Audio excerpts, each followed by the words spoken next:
তাআলার একটু শুকরিয়া আদায় করি। উচ্চ আওয়াজে প্রাণ খুলে সকলে মিলে পড়ছি আলহামদুলিল্লাহ। আর একবার বলছি আলহামদুলিল্লাহ।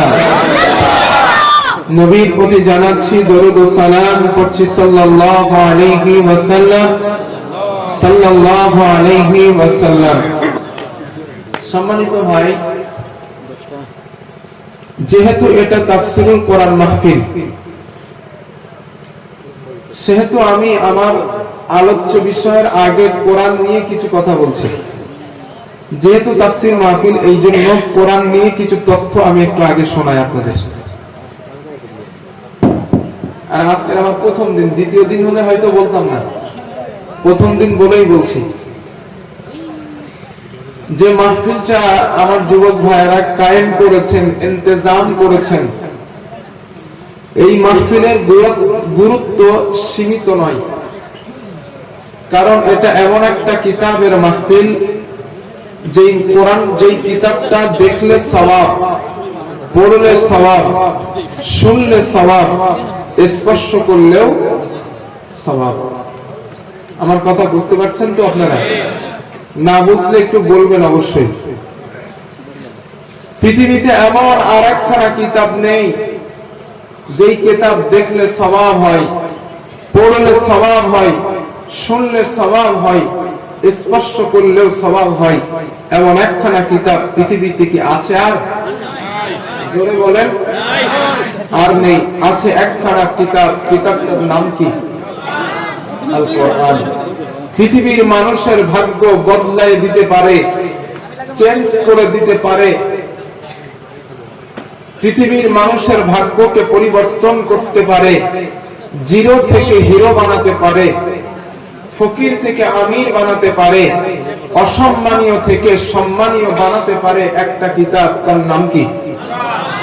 আল কোরআন। এই কথাটা শুধু আমার নয়,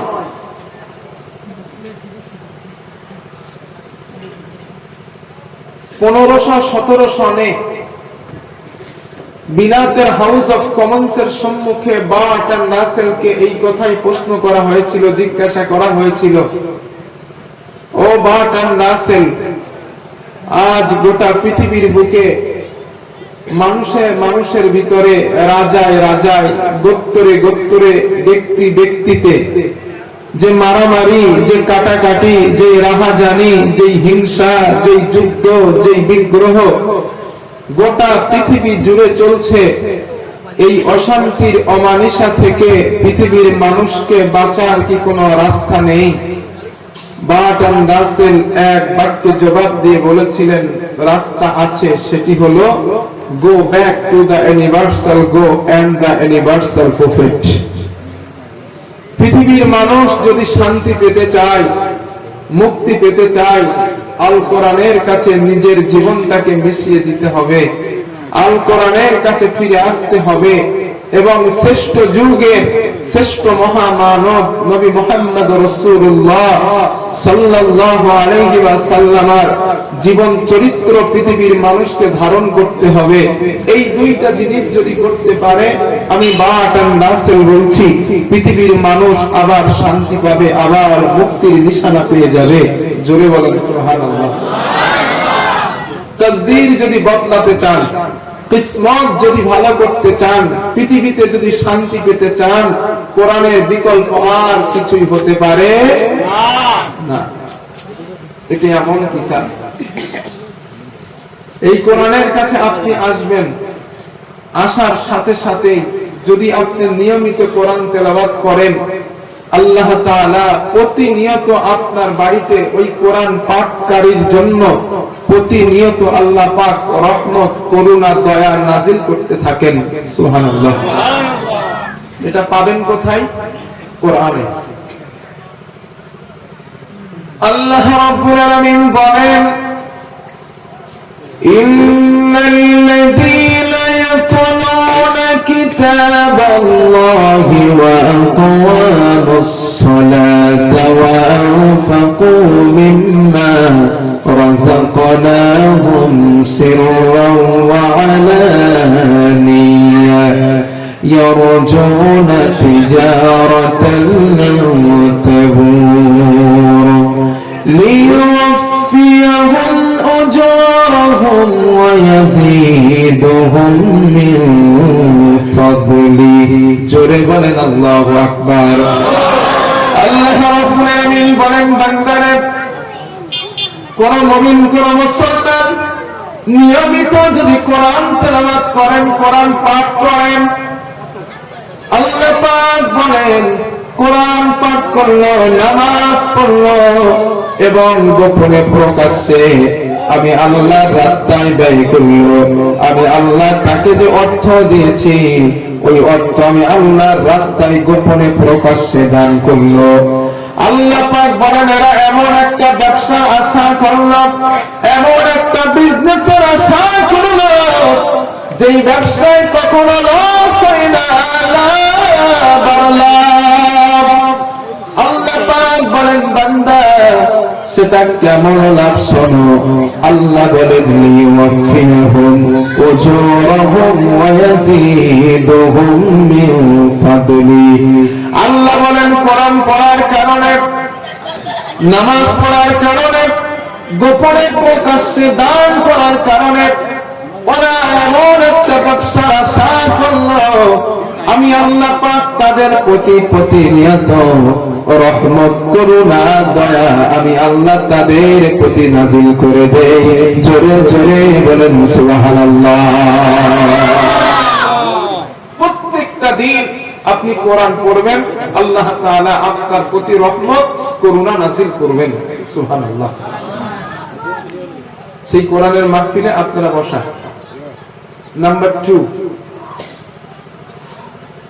এটা এমন এক কিতাব, কোন রাখাল, কোন মুচি, কোন মেথড, সমাজের সব থেকে গরিব শ্রেণীর ছেলেটাও যদি কোরআন তেলাওয়াত করে, আল্লাহ তাআলা নবী বলেন, হাদিসে পাকে এসেছে, যতই সে নিম্ন শ্রেণীর ছেলে হোক না কেন, কোরআন তেলাওয়াত করার সাথে সাথে আল্লাহ তাআলা তার সম্মান, তার মর্যাদা বাড়িয়ে দেন।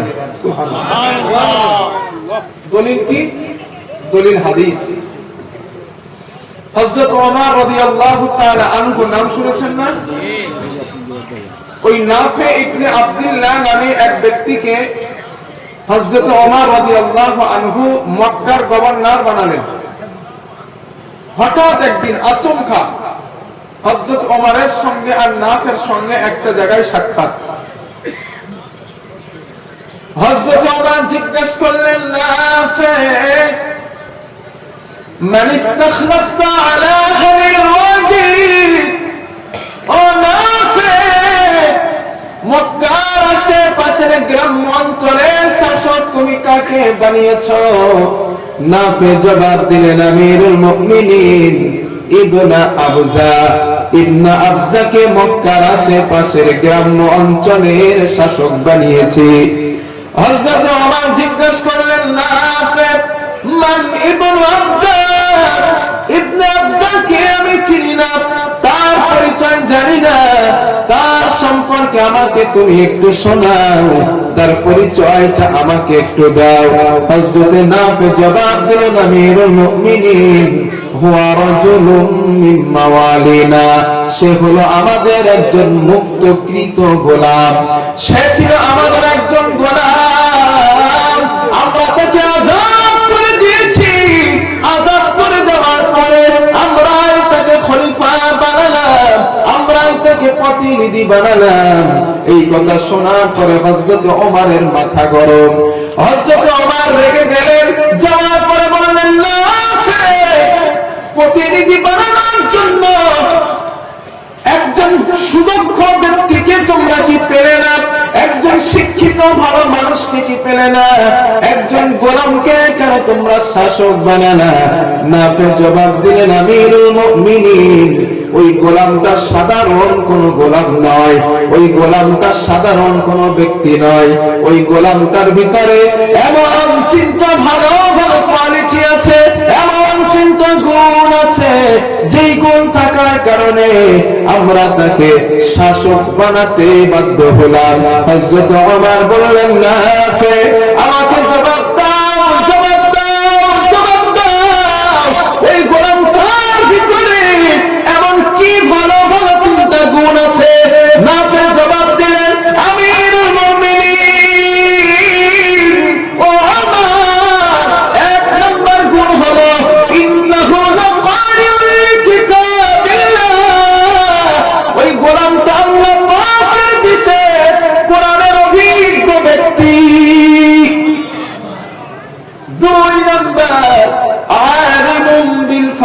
ফারাইজ, ওই লোকটা ফারাইজ বিদ্যায় বড় দক্ষ। 3 নাম্বার কাজিম, লোকটা বিচার জানে খুব ভালো। 1 নাম্বার কোরআনের বিদ্যায় দক্ষ, 2 নাম্বার বিচার জানে খুব ভালো, 3 নাম্বার ওই লোকটা, 3 নাম্বার ওই ব্যক্তিটা ফারাইজ বিদ্যায় বড় দক্ষ। এই কথা শোনার পর হযরত ওমর বললেন, ও নাফিক, ইন্না নবিয়াকুম সাল্লাল্লাহু আলাইহি ওয়াসাল্লাম قال إن الله يرفع بهذا الكتاب أقواما ويضع به آخرين। ونافق আমরা আল্লাহ রাসূলকে বলতে শুনেছি, আল্লাহ নবী বলতেন এই কোরআনের মাধ্যমে আল্লাহ পাক কারো সম্মান বাড়িয়ে দেন, আবার এই কোরআনের মাধ্যমে আল্লাহ পাক কারোর সম্মান কমিয়ে দেন। কোন ব্যক্তি যদি কোরআনের কাছে আসে আর নিজের জীবনে ধারণ করতে পারে, আল্লাহ তাআলা তার 0 থেকে হিরো বানিয়ে দিবেন। আর কোন ব্যক্তি যদি কোরআনের কাছে এসে বিয়াদবি করে, কোরআনের সঙ্গে গোস্তাখি করে, আল্লাহ তাআলা তাকে হিরো থেকে 0 বানাইবেন। ঠিক কি না? আমার ভাষা বুঝতে পারছেন? ভাই সাউন্ড ঠিক করুন, এই সাউন্ড 1 ঘন্টা কথা বলতে পারবো না। সাউন্ড মোটে এই তাফসীর মাহফিলের আপনাদের কাজ নাকি?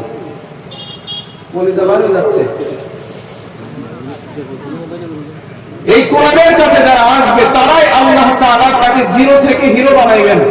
আর যারা এই কোরআনের কাছ থেকে বিরোধিতা করে ফিরে যাবে, তাদেরকে আল্লাহ হিরো থেকে 0 বানাইবেন। ঠিক কি না? তার বাস্তব দৃষ্টান্ত নেন আমেরিকার বুশ।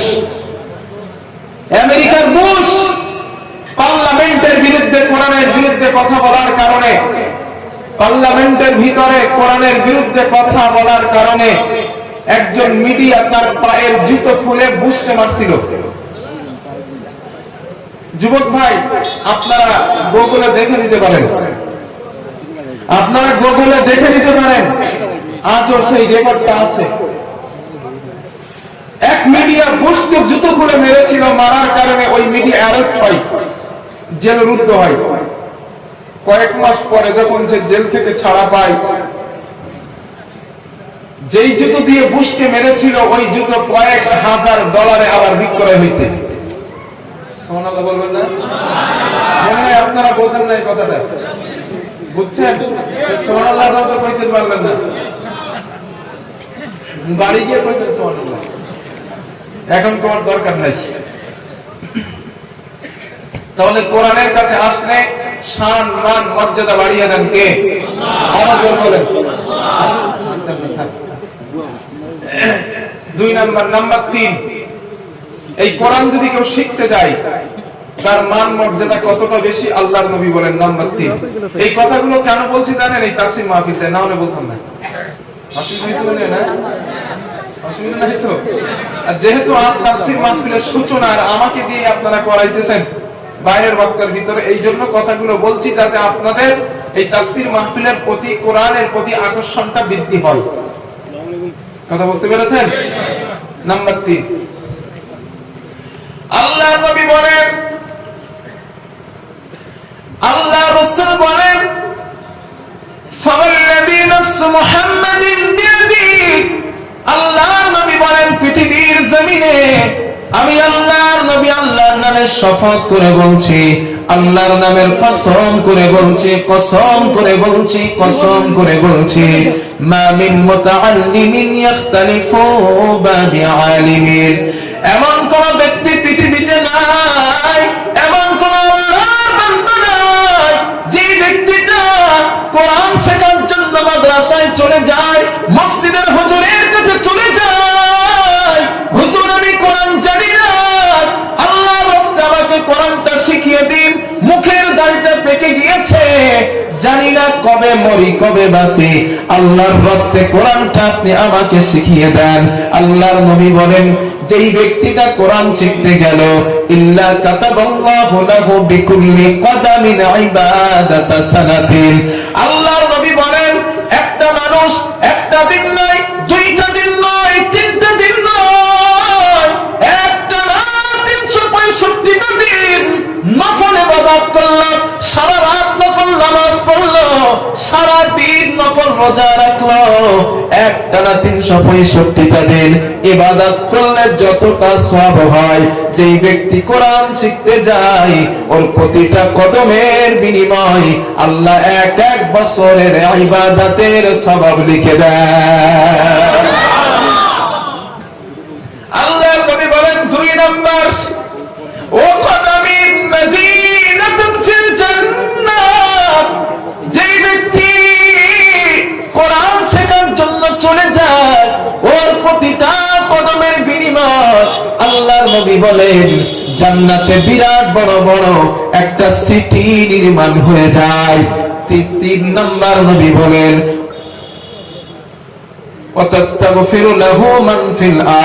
জমিনে যারা বিচরণ করছে, গাছের পাখিগুলো, আপনাদের বাড়িতে গৃহপালিত পশু যেগুলো আছে ওই পশুগুলো পর্যন্ত, আপনাদের ফিশারিতে যে মাছগুলো আছে ওই মাছগুলো পর্যন্ত ওই কোরআন শেখা ব্যক্তির জন্য আল্লাহর কাছে মাগফিরাত কামনা করেন।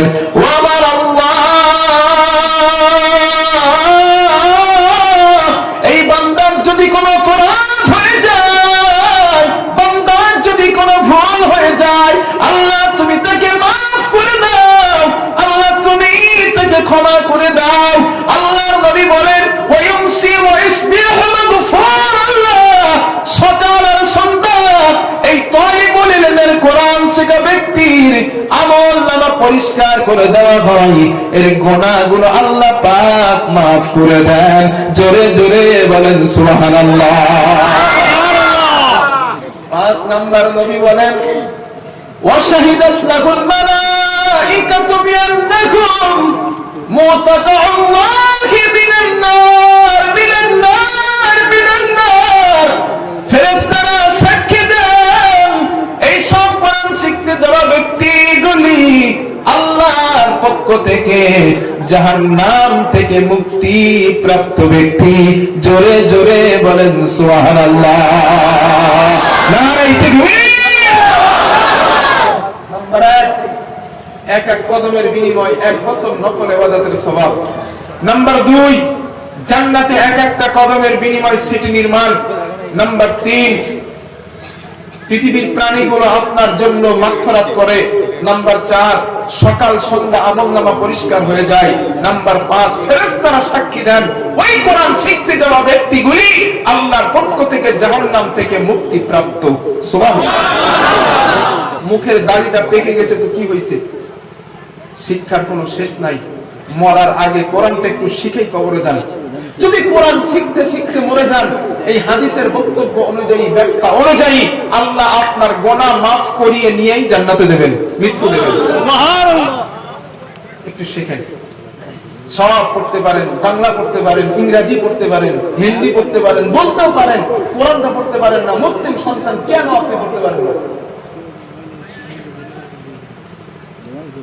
একটু পড়াশোনা করে দেখেন। যারা অমুসলিম, বিভিন্ন ধর্মের মানুষ, যারা ইসলাম ধর্মকে, ইসলাম ধর্মের মানুষ না অন্য ধর্মের মানুষ, তারা বিভিন্ন বৈজ্ঞানিক, বিভিন্ন ডাক্তার, মাস্টার, তাদের লাইফ উন্নত হচ্ছে কেন? তাদের পিছনের ব্যাকগ্রাউন্ড খুঁজে দেখেন। তারা আল্লাহর কোরআন নিয়ে রিসার্চ করে, গবেষণা করে। এজন্যই তো বিজ্ঞানীরা এই কথা আজ বলতে স্বীকার বাধ্য হয়েছে, সায়েন্টিফিকেটস ইন দা হলি কোরআন।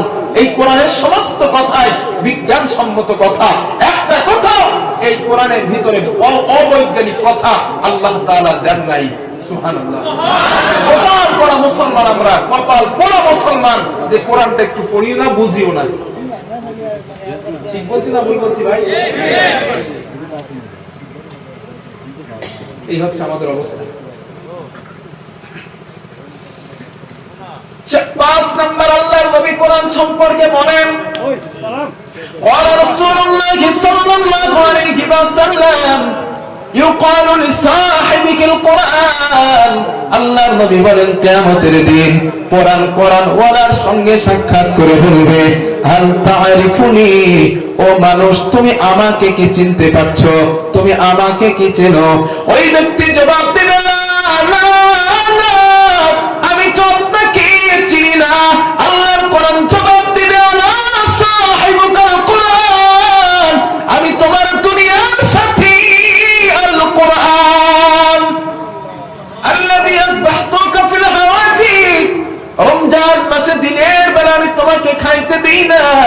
ওয়াসহারতু লাইলাতাক, রাতের বেলা তোমাকে আমি ঘুমাতে দেই নাই।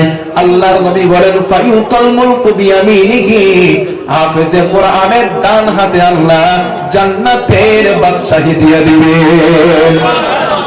ওয়াল খুলদা বিয়াসারিহি, হাফেজে কোরআনের বাম হাতে আল্লাহ জান্নাতি বসবাসের চিরস্থায়ী সার্টিফিকেট দিয়ে দিবেন। আল্লাহর নবী বলেন ওয়ায়ুদাউ আলা রাসিহি তাজুল ওয়াকার, হাফেজে কোরআনের মাথায় আল্লাহ সম্মানের মুকুট পরিয়ে দিবেন। তার গায়ে সম্মানের জামা পরানো হবে, সম্মানের জামা পরানো হবে। আল্লাহর নবী বলেন শুধু তাই নয়, তার বাবা মাকে আল্লাহ পাক 2 জোড়া জান্নাতের জামা পরিয়ে দেবেন। বাবা মা বলবেন বিমা কুসিনা হাদিহি, এই সম্মান আমাদের কেন দেওয়া হয়েছে? দুনিয়ার জমিনে এমন ভালো কাজ তো আমরা করি নাই, এমন নেক কাজ তো আমরা করি নাই, এই সম্মান আমাদের কেন দেওয়া হয়েছে? আল্লাহর পক্ষ থেকে জবাব আসবে লিআখদি ওয়ালাদিকুমুল কোরআন, তোমাদের সন্তান দুনিয়ায় কোরআন পড়ার কারণে এই মর্যাদা আল্লাহ তোমাদের দিয়ে দিয়েছে। ও মুসলমান ইমানদার, নিজে কোরআনটা পড়েন, সন্তানকে শেখান। কিয়ামতের দিন এই মর্যাদা শান আল্লাহ আপনার সন্তানকে দান করবেন। সারা জীবন তাফসীর মাহফিলে বক্তব্য শুনলেন, কোরআন পড়তে পারেন না, শোনার কোনো দাম নাই। কথা বলতেছেন? তাফসীর মাহফিল দেওয়ার উদ্দেশ্য হলো যেন আমি আর আপনি কোরআনটা বুঝি, কোরআনটা জানি, কোরআনটা পড়তে পারি, ঠিক কি না? এরপরেও যদি বল না হুজুর আমি পড়বো না, আমি পড়বো না, আপনার কি করার আছে করেন, আমার কিছু করার নেই। কথা বোঝেন নাই? হুজুর আমি পড়তামই না, আপনার কি করার আছে করেন, আমার কিছু করার নেই। আপনি পড়বেন না, আপনার কপাল পড়াইলেন। আপনি পড়বেন না, আপনার তকদীর পড়াইলেন। আপনি পড়েছেন তো আপনার রাস্তা আপনি ভালো করেছেন। ওয়ালা তাযিরু ওয়াজিরাতুন বিযরা উখরা, আপনার বোঝা আমি বহন করব না, আমার বোঝা আপনি বহন করবেন না, যার বোঝা তাকে বহন করতে হবে কিয়ামতের দিন। এই জন্য আবার বলি ভাই, তাফসীর মাহফিলে এত মানুষ উপস্থিত আছেন, মেহেরবানি করে বলছি কোরআনটা একটু শেখেন। যারা জানেন না একটু কোরআনটা শেখেন। এখন বাংলা তাফসীর বার হয়েছে, তাফসীর ইবনে কাসিরের মতো তাফসীর বাংলায় ট্রান্সলেশন হয়ে গেছে। বাড়িতে যখন সময় পান, উপন্যাসটা না পড়ে, গল্পের বই না পড়ে, একটু কোরআনের তাফসীরটা পড়েন। কোরআনের তাফসীরটা পড়েন, কিভাবে পৃথিবীতে চলতে হবে, কিভাবে থাকলে আমি শান্তি পাবো, কোথায় গেলে মুক্তি পাবো, শান্তি পাবো, জীবন জিজ্ঞাসার জবাব পাবো। কোরআন পড়েন, তাফসীর পড়েন, আল্লাহ পাক আপনার রাস্তা খুলে দিবেন।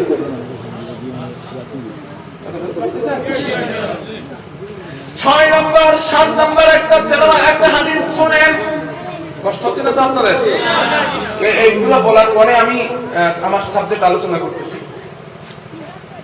আল্লাহর নবী বলেন যারা কোরআন পড়ে, নিয়মিত যেই মুসলমান, যেই ইমানদার, যেই মুত্তাকি নিয়মিত যারা কোরআন তেলাওয়াত করেন, আল্লাহর নবী বলেন তার দৃষ্টান্ত হলো মিষ্টি কমলা লেবুর মতো। মিষ্টি কমলা, কমলা লেবু চেনেন আপনারা?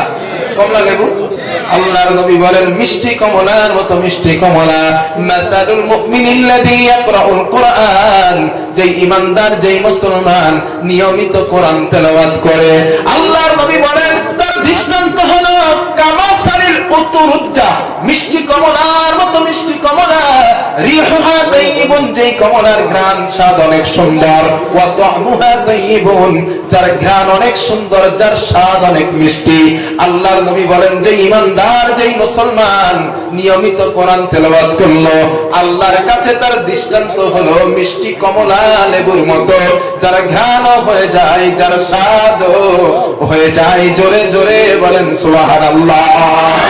এরপরে আল্লাহর নবী বলেন ওয়া মাসালুল মুমিনিল্লাযী লা ইয়াকরাউল কোরআন, যে ইমানদার, যে মুসলমান কোরআন পড়ে না, তার দৃষ্টান্ত হলো কামাসালিল তামরা, খেজুরের মতো।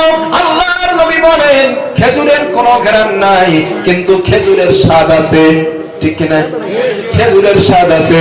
আল্লাহর নবী বলেন কোরআন না পড়ার কারণে ওই ঈমানদারের কোনো ঘ্রাণ নাই, কিন্তু ঈমান থাকার কারণে স্বাদ আছে।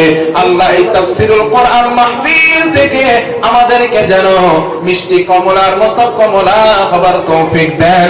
জোরে জোরে বলেন আমিন। 8 নম্বর সর্বশেষ আরেকটা ফজিলত শোনাই। আপনাদের আসামের মুখ্যমন্ত্রী যিনি, ওনার নাম হচ্ছে ডক্টর হিমন্ত বিশ্ব শর্মা, না? এখন ধরেই নেন, আমি এক্সাম্পল দিয়ে বলছি, ডক্টর হিমন্ত বিশ্ব শর্মার পরিবারের কোনো ব্যক্তি বা তার কোনো আস্থা ভাজন যদি আপনাদের এখানে আসে, আপনারা তারা দেখতে যাবেন না? নিশ্চয়ই যাইবেন। আবার তার সঙ্গে পুলিশও থাকবে, র্যাব থাকবে, পুলিশ তাকে স্যালুট দিবে, ঠিক কিনা? কেন দিবে? কারণ সে মুখ্যমন্ত্রীর আস্থা ভাজন। পৃথিবীতে মুখ্যমন্ত্রীর আস্থা ভাজন হওয়ার কারণে প্রশাসনিক ভাইয়েরা তাদেরকে স্যালুট দেয়, সম্মান দেয়, তাদেরকে সেফ দেয়, ঠিক কিনা? এবার হাদিসটা শোনেন। আল্লাহর নবী বলেন পৃথিবীতে কিছু মানুষ আছে যারা আল্লাহর পরিবার, আল্লাহর আস্থা ভাজন। সুবহানাল্লাহ।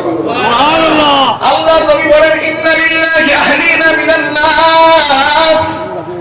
আল্লাহর নবী বলেন পৃথিবীর মানুষের ভিতরে এমন কিছু মানুষ আছে যারা আল্লাহর পরিবার, আল্লাহর পরিবার, আল্লাহর পরিবার।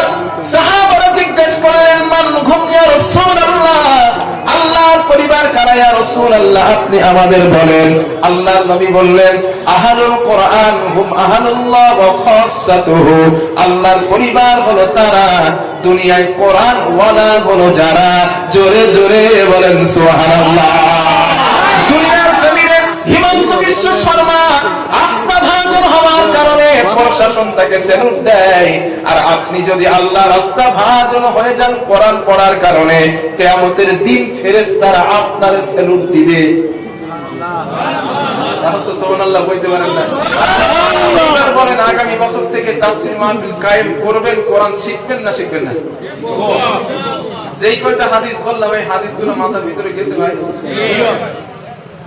যদি যায় আমার আলোচনা করা সার্থক, আর যদি বলেন না হুজুর কিছু যায় না, এই কারণে শুনতেছি বার করতেছি, দেন সমস্যা নাই, আমার সময় যত সময় বইলে যাবো। আল্লাহ তাআলা কোরআনের সঙ্গে আমাদের থাকার তৌফিক দেন, বলেন আমিন। আর জোরে বলেন আমিন। আমাদের জীবনের জীবন মরণ হিসাবে আল্লাহ তাআলা কবুল করেন, জোরে বলেন আমিন। আর জোরে বলেন আমিন।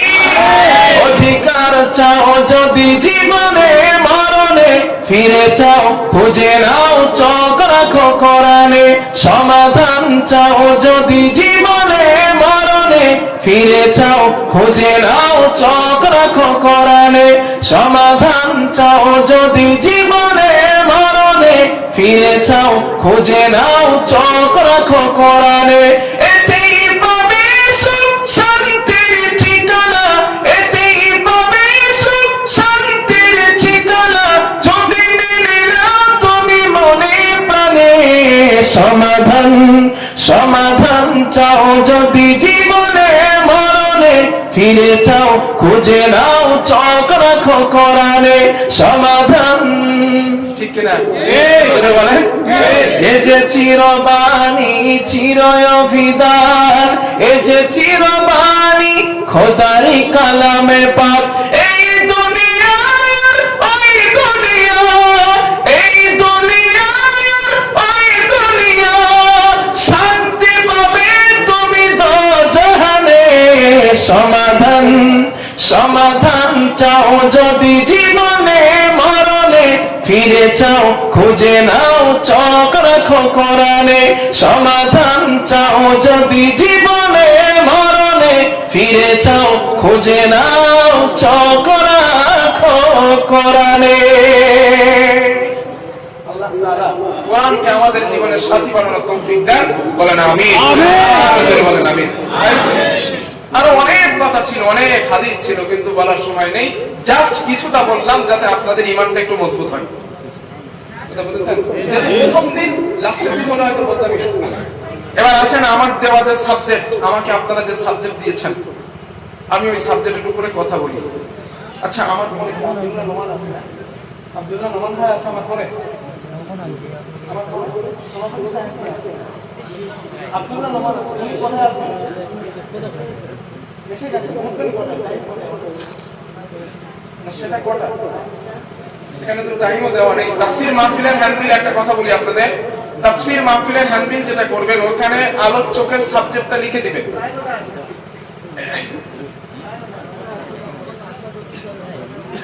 সাড়ে 9টায় না? আচ্ছা, সাড়ে 9টা আমার টাইম।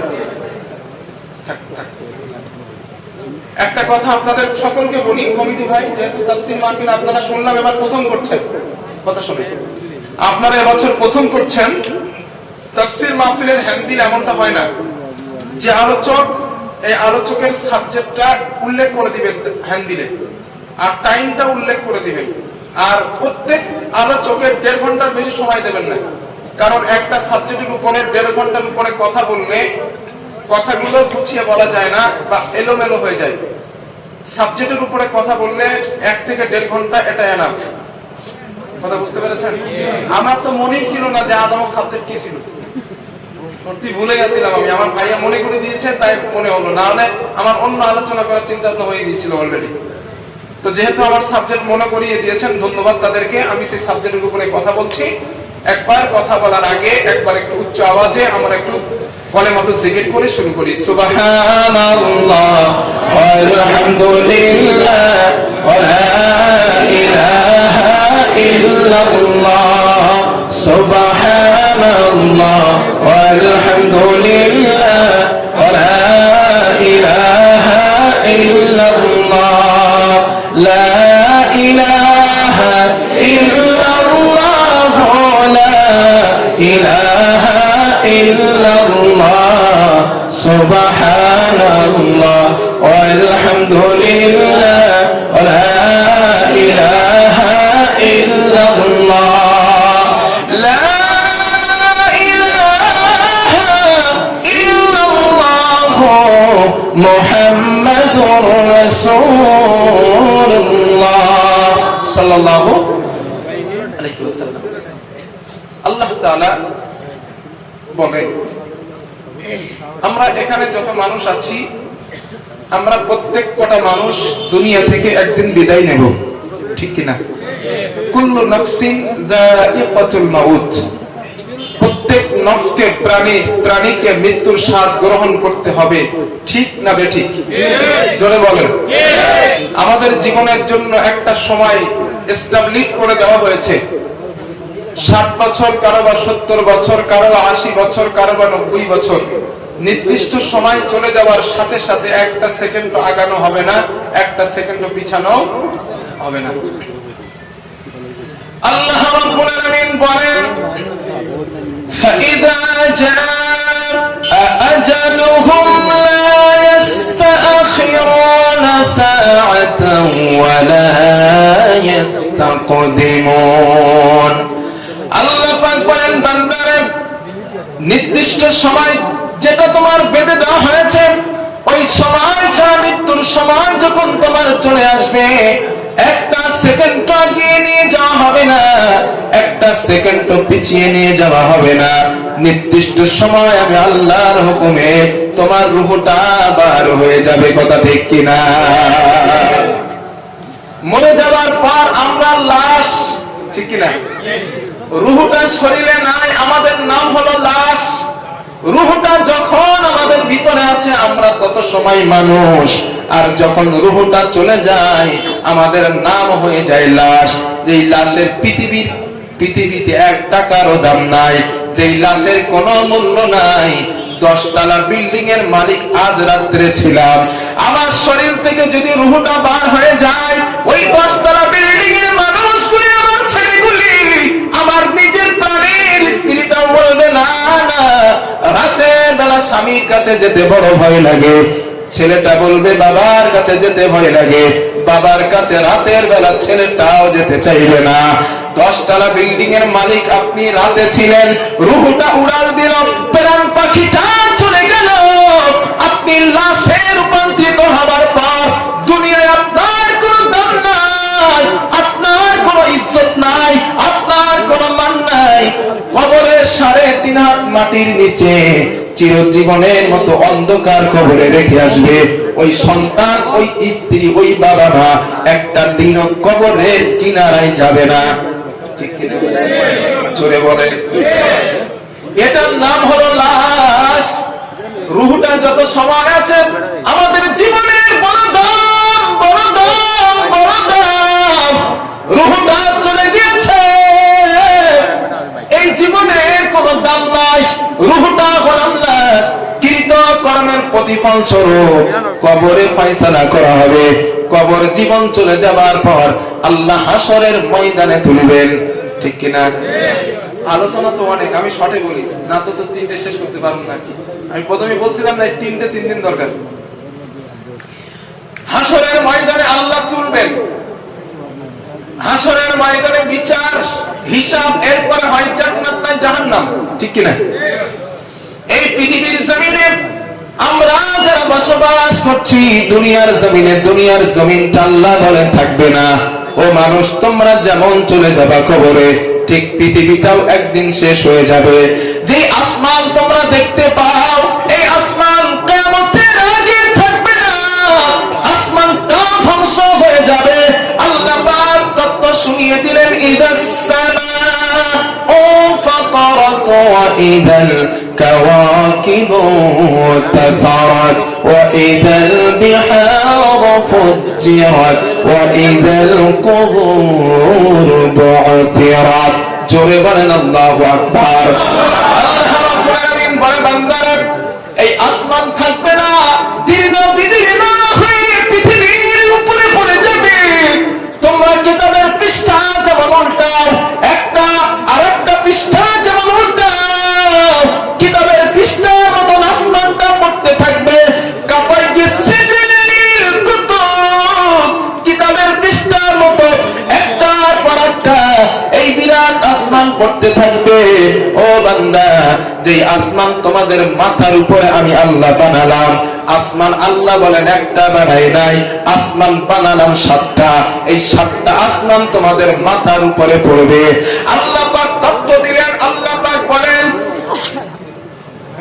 সূরা মুলক 29 নম্বর পারা, আল্লাহ রাব্বুল আলামিন বলেন, রব্ব বান্দারে, তোমাদের মাথার উপরে আমি আসমান একটা বানালাম না, 2টা বানালাম না। আল্লাযী খালাকা সাবআ সামাওয়াতি তিবাকা মা তারা ফি খালকির রাহমানি মিন তাফাউত ফারজি'ল বাসারা হাল তারা মিন ফুতুর। জোরে বলেন আল্লাহু আকবার।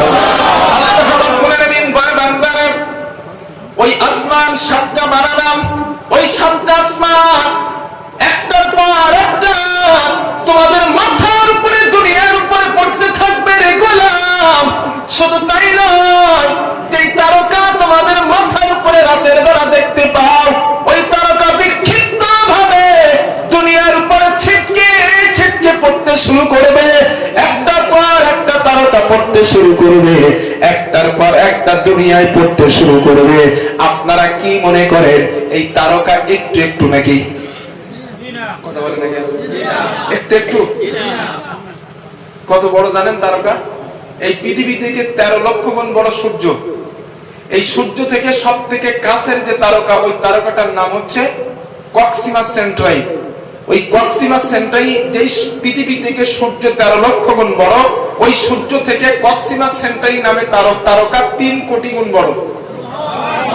কত গুণ? 3 কোটি গুণ। ওর থেকে আরো আছে, বেটেলজিউস নামে একটা তারকা আছে, তার থেকে 2 কোটি গুণ বড়। তার থেকে আরো তারকা আছে আরো বড়, এর থেকে ব্ল্যাক হোল আরো বড়।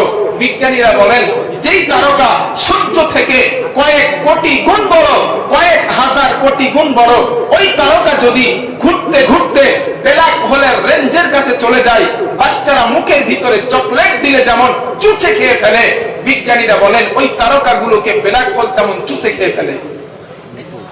সুবহানাল্লাহ বলবেন না? বিজ্ঞানীরা ওটার নাম দিয়েছে ব্ল্যাক হোল, অন্ধকূপ। আর আল্লাহ নাম দিয়েছেন ফালা উকসিমু বিমা ওয়াকিআন নুজুম। শপথ করছি সেই জায়গার যেখানে তারকা সমূহ নিপতিত হয়। আল্লাহ নাম দিয়েছেন মাওয়াকিআন নুজুম, আর বিজ্ঞান নাম দিয়েছে ব্ল্যাক হোল। তাই এখানে একটা কমন একটা সেন্সের একটা মজার তথ্য দেই। দেখেন, একটা মজার তথ্য নেন। আমি আর আপনি এখানে যে বসে, আপনাদের এই এলাকাটার নাম কি? রাজ্যেশ্বরপুর। এই রাজ্যেশ্বরপুর গ্রামের ভিতরে আমি আপনি একটা মানুষ। আপনার থেকে এই রাজ্যেশ্বরপুর গ্রামটা বড়, ঠিক কিনা? রাজ্যেশ্বরপুর গ্রামের থেকে আপনার আসাম রাজ্যটা বড়। আসাম রাজ্য থেকে আপনার ভারতবর্ষ বড়। ভারতবর্ষ থেকে পৃথিবীর অন্য দেশ বড়। অন্য দেশের থেকে টোটাল পৃথিবীটা বড়। পৃথিবীর থেকে সূর্য 13 লক্ষ গুণ বড়। ওই সূর্য থেকে তারকা আরো বড়। সেই তারকার থেকে আরেকটা তারকা আরো বড়। ওর থেকে ব্ল্যাক হোল বড়, ঠিক কিনা? এইবার হিসাবটা করেন, মজার তথ্য ভাই। ব্ল্যাক হোল তারকা, সূর্যের আগের তারকা প্রক্সিমা সেন্টারি, এরপরে সূর্য, সূর্যের পরে আসমান, আসমানের পরে পৃথিবী, পৃথিবীর ভিতরে ভারত, ভারতের ভিতরে আসাম রাজ্য, আসাম রাজ্যের ভিতরে রাজ্যেশ্বরপুর, আর রাজ্যেশ্বরপুরের ভিতরে আপনি একজন সলিমুদ্দিন, ঠিক কিনা বলেন? তাহলে আসমান, সূর্য, চন্দ্র এর তুলনায় কিন্তু আপনি নেই। বলো, আপনি আছেন? আছেন আপনি? আপনি আমি নেই। আবার এই মানুষ বলে হাং করেঙ্গা, তাং করেঙ্গা, লাঠি কে আন্দার মুগুর করেঙ্গা। হাই রে ক্ষমতা আছে না? ক্ষমতা দেখাই ভাই। একটা গল্প মনে পড়লো। এক লোক ব্যাংকে টাকা তুলতে গিয়েছে। টাকা তুলতে গিয়ে ওনার সামনে যে লোকটা টাকা তুলবে উনি তুলবে 50 লাখ টাকা, আর ওনার পিছনে যিনি তুলবেন তিনি তুলবেন 5,000 টাকা। এখন চেকের ভিতরে ওই সামনের লোকটা লিখেছে 50 লক্ষ টাকা মাত্র। এখন পিছনে যে 5,000 টাকা তুলবে ও চিন্তা করতেছে, আল্লাহ আমি কি লিখবো? 50 লাখ টাকা যদি মাত্র হয়, আমি 5,000 টাকা আমি কি লিখবো? এখন হলো 50 লাখ টাকা তুলে চলে গেছে। এখন পিছনে যে লোক 5,000 টাকা তুলবে উনি ওনার চেকের ভিতরে লিখেছে 5,000 টাকা নাই।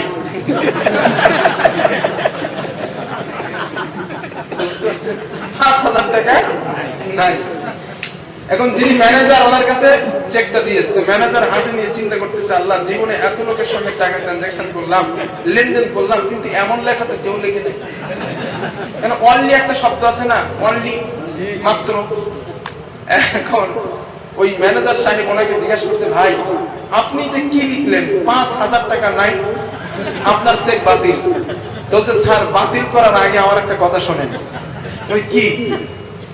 বলতে, স্যার আমি দেখলাম আমার আগে যেই লোকটা 50 লাখ টাকা তুলেছে উনি ওনার চেকের ভিতরে লিখেছে 50 লাখ টাকা মাত্র। এখন আপনি বলেন 50 লাখ যদি মাত্র হয় আমার 5,000 কি হবে? এই জন্য আমি লিখলাম 5,000 টাকা নাই। ও মানুষ, বেলাল বল, বেলালের থেকে তারকা, তারকার থেকে সূর্য, সূর্য থেকে আসমান, আসমান থেকে চন্দ্র, চন্দ্র থেকে পৃথিবী, পৃথিবীর ভিতরে একটা ভারতবর্ষ, ভারতবর্ষের ভিতরে আপনার আসাম রাজ্য, আসাম রাজ্যের ভিতরে আপনার এই রাজ্যেশ্বরপুর, এই রাজ্যেশ্বরপুরের ভিতরে আপনি একজন সলিমুদ্দিন। মুখে হাত দিয়ে বলেন, পৃথিবীর তুলনায়, বেলালের তুলনায় আপনি নাই। ঠিক কিনা? এরপরেও কত কি করতেছি আমরা। হাইরে মানুষ, রঙিন মানুষ, দম ফুরাইলে সব শেষ, ঠিক কিনা? আমার বক্তব্য বুঝতে পারতেছেন তো? পাইতেছেন না? রব্বুল আলামিন বলে, বান্দা শোনো, এই চন্দ্র থাকবে না, চন্দ্র তারকা থাকবে না, তারকা বিক্ষিপ্ত ভাবে জমিনে ছিটকে পড়বে, তারকাগুলো ছিটকে পড়বে দুনিয়ার উপরে, সমুদ্রের পানিগুলো উচ্ছ্বাসিত হয়ে যাবে এবং কবরের মাটির নিচে যা কিছু রয়েছে মাটির সবগুলো বান্দা বার করে দেবে। আল্লাহ বলে, মানুষ শুধু তাই নয়, আমি আপনাদের আসাম রাজ্যে ঢোকার পরে বিরাট বড় বড় পাহাড়গুলো দেখতে পেলাম, বড় বড় পাহাড়গুলো আমি দেখলাম। আল্লাহ বলে, মানুষ পাহাড়গুলো কেন বানিয়েছে জানো? ওয়াল জিবালা আওতাদা, জমিন যেন তোমাদের নিয়ে হেলাধুলা করতে না পারে, এই জন্য পাহাড়কে পেরেকের মতো ঘিরে দিয়েছি। জোরে জোরে বলেন সুবহানাল্লাহ। মানুষ এই পাহাড় কিয়ামতের আগে, কিয়ামতের আগে এই পাহাড় থাকবে না। ওয়া উমিরাতিল আরদু ওয়াল জিবালু ফাদুক্কাতা দাক্কাতাও ওয়াহিদা। আল্লাহ বলেন এই পাহাড় থাকবে না, জমিন আর পাহাড়ের ভিতরে আমি রব্বুল আলামিন একটা সংঘর্ষ লাগিয়ে দেব, একটা ঘর্ষণ লাগিয়ে দেব।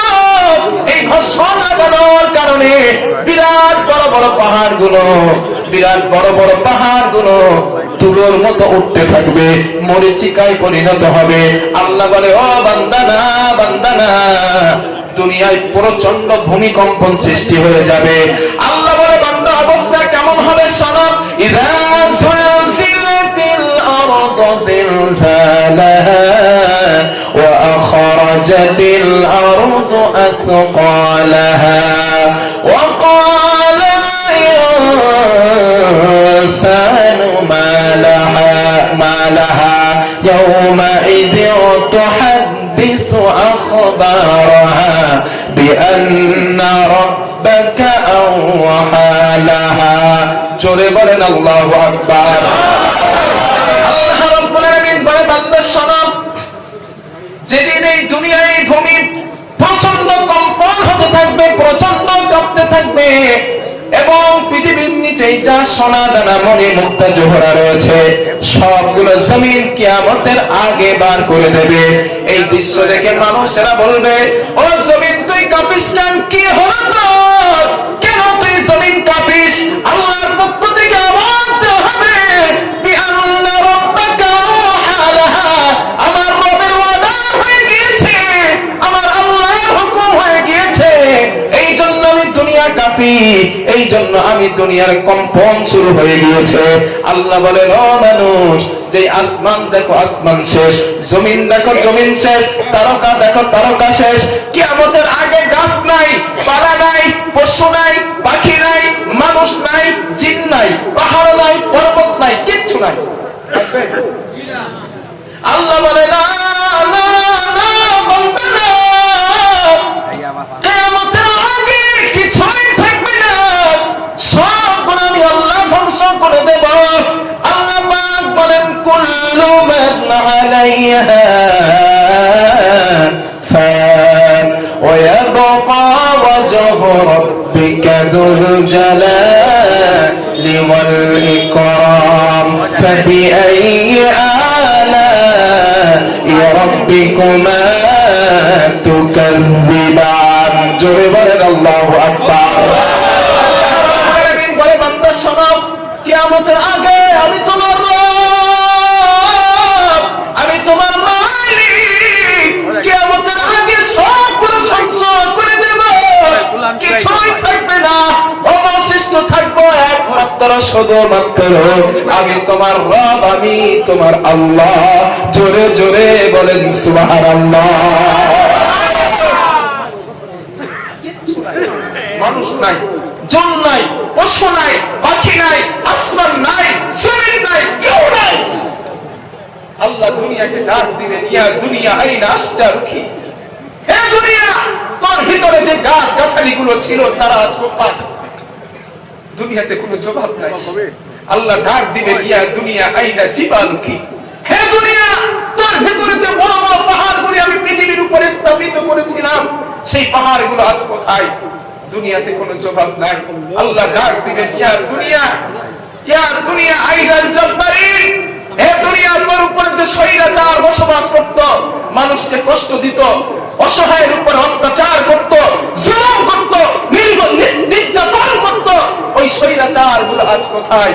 পৃথিবী থেকে কোনো জবাব নাই, কোনো আওয়াজ নাই। আল্লাহ নিজেই ডাক দিবেন, লিমানিল মুলকুল ইয়াউম, আজ রাজত্ব কার? আজ রাজত্ব কার?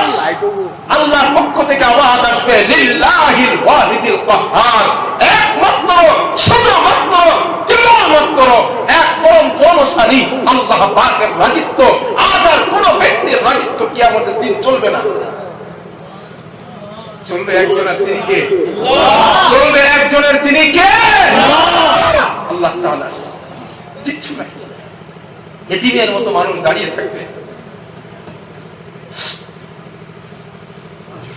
আল্লাহ রাব্বুল আলামিন বলেন অবস্থাটা কেমন হবে লক্ষ্য করো। ফাইদা বারিকাল বাসার ওয়া খাসাফাল কমার ওয়া জুমিআশ শামসু ওয়াল القمر يقول الإنسان يومئذ أين المفر আল্লাহ বলেন অবস্থাটা কেমন হবে লক্ষ্য করো সূর্য তার আলো হারিয়ে ফেলবে চন্দ্র তার আলো হারিয়ে ফেলবে চন্দ্র এবং সূর্য একাকার হয়ে যাবে এই দৃশ্য দেখার পরে মানুষের চক্ষুখানা ছানি পড়া হয়ে যাবে মানুষ পাগলের মতো দৌড়াতে থাকবে আর মানুষের মুখের আওয়াজ আমি পালাবো কোথায় আজ ভাগবো কোথায় আল্লাহ ডাক দিবেন কালো আসাদ ও মানুষ আজ পালানোর কোনো জায়গা নাই ভাগবার কোনো জায়গা নাই ইলা রাব্বিকা ইয়াউমাইদিনিল মুস্তাকার তোমার রবের আশ্রয় ছাড়া আজ আর কোনো আশ্রয় নাই তোমার রবের জায়গা ছাড়া কোনো জায়গা নাই পৃথিবীর জমিনে এক দেশ থেকে আরেক দেশে গিয়ে বসবাস করতে পেরেছ পৃথিবীর জমিনে একটা জায়গা থেকে আরেকটা জায়গায় গিয়ে থাকতে পেরেছ না না না মানতে না কিয়ামতের দিন যাওয়ার কোনো তোমার জায়গা নাই পালানোর কোনো জায়গা নাই তোমার আল্লাহর আশ্রয় ছাড়া কিয়ামতের দিন আর কোনো আশ্রয় নাই আমার ভাইরা যে সূর্য আজ আমাদের তাপ দেয় এই সূর্যের তাপ কিয়ামতের দিন এতটা কম হবে না আল্লাহর নবী বলেন কিয়ামতের দিন আল্লাহ সূর্যকে ডাক দিয়ে বলবেন ইয়া শামসি হাররিক আলাইহি ও সূর্য তোর সমস্ত তাপ তুই জমিনে ছেড়ে দে সমস্ত তাপ সূর্য জমিনে ছেড়ে দেবে আল্লাহর নবী বলেন সূর্যের তাপ ছেড়ে দেওয়ার কারণে হাসরের ময়দানের মাটিটা তামায় পরিণত হয়ে যাবে গুনাহগারের মাথার কেনখানা টকবক টকবক করে ফুটতে থাকবে আল্লাহর নবী বলেন শুধু তাই নয় গুনার কারণে কোন মানুষ হাঁটু পর্যন্ত ঘামের কারণে পুড়ে যাবে কোন মানুষ কোমর পর্যন্ত পুড়ে যাবে কোন মানুষ গলা পর্যন্ত পুড়ে যাবে আল্লাহর নবী বলেন কোন মানুষ ঘামের কারণে হাবুডুবু খেতে থাকবে আল্লাহর নবী বলেন বান্দা ও আমার উম্মতেরা এই জন্য আমার রব আমার আল্লাহ ওই কিয়ামতের মাঠ সম্পর্কে আমাকে বলেছেন ও নবী আপনি পৃথিবীর মানুষকে সতর্ক করুন ওয়া আযিরুহুম ইয়াওমাল আযিফাতি ইযিল কুলুবু লাদাল হানাদিরি কাযিমিন ও নবী আপনি মানুষকে সতর্ক করুন আপনি মানুষকে ভয় দেখান নবী ওই দিনে যেই দিন ভয়ের কারণে চিন্তা মানুষের কলিজা খানা মুখের কাছে চলে আসবে গো নবী فكيف تتقون إن كفرتم يوما يجعل بلدان شيبا ও নবী আপনি মানুষকে সতর্ক করুন ওই দিনের যেই দিন চিন্তায় ভয়ের কারণে যুবক ছেলেগুলো বৃদ্ধায় পরিণত হয়ে যাবে যুবক ছেলেগুলো বৃদ্ধায় পরিণত হবে মানুষের মুখের ভাষা হবে ইয়া নাফসি ইয়া নাফসি ইয়া নাফসি আমাকে বাঁচাও আমার উপায় কি হবে মুখের ভাষা হবে ইয়া নাফসি আল্লাহর নবী বলেন নবী আদম বলবেন ইয়া নাফসি নবী মুসা বলবেন ইয়া নাফসি নবী ঈসা বলবেন ইয়া নাফসি নবী দাউদ বলবেন ইয়া নাফসি সমস্ত নবীগণ থাকবেন ইয়া নাফসি ইয়া নাফসি আমি নবী মুহাম্মদুর রাসূলুল্লাহ আমার মুখের ভাষা হবে ইয়া উম্মতি ইয়া উম্মতি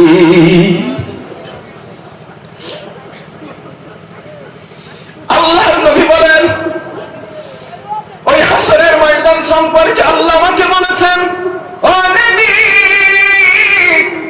আপনি ওই দিনের মানুষকে ভয় দেখান ওই দিনের কথা আপনি মানুষকে পালন করবে আইয়ুহাল্লাযীনা আমানু তাকুল্লাহ ও মানুষ আল্লাহকে ভয় করো আর ওই দিনকে ভয় করো।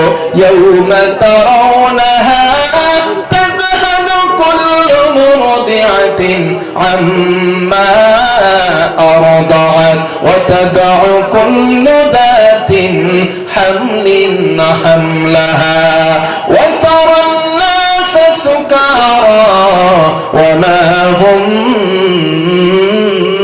বিসুকারা ওয়ালাকিন্না আযাবাল্লাহি শাদীদ। আল্লাহ পাক বলেন, ও মানুষ, সেই দিনের ভয় করো যেই দিন স্তন্য দেয় না, দুধের বাচ্চার কথা ভুলে যাবে, গর্ভধারী মহিলা বাচ্চা পরিপুষ্ট হয় নাই, সন্তান 7 মাস 6 মাস হয়েছে, মা জননী এমন অপরিপুষ্ট বাচ্চাকে কিয়ামতের মাঠে প্রসব করে ফেলবে, তার গর্ভ ফেটে গিয়া বাচ্চা হাসরের ময়দানে প্রসব হয়ে যাবে। ও মানুষ, শুধু তাই নয়, মানুষগুলোকে তোমরা দেখতে পাবে মানুষ যেন নেশাখোরের মতো অবস্থা হয়েছে, মদ পান করেছে। আল্লাহ দেখে বলেন, না নবী না, ওয়া মা হুম বিসুকারা, তারা তো মদ খায় নাই, নেশা করে নাই, কেন অবস্থা তাদের এমন হলো? আল্লাহ ডাক দিয়ে বলেন,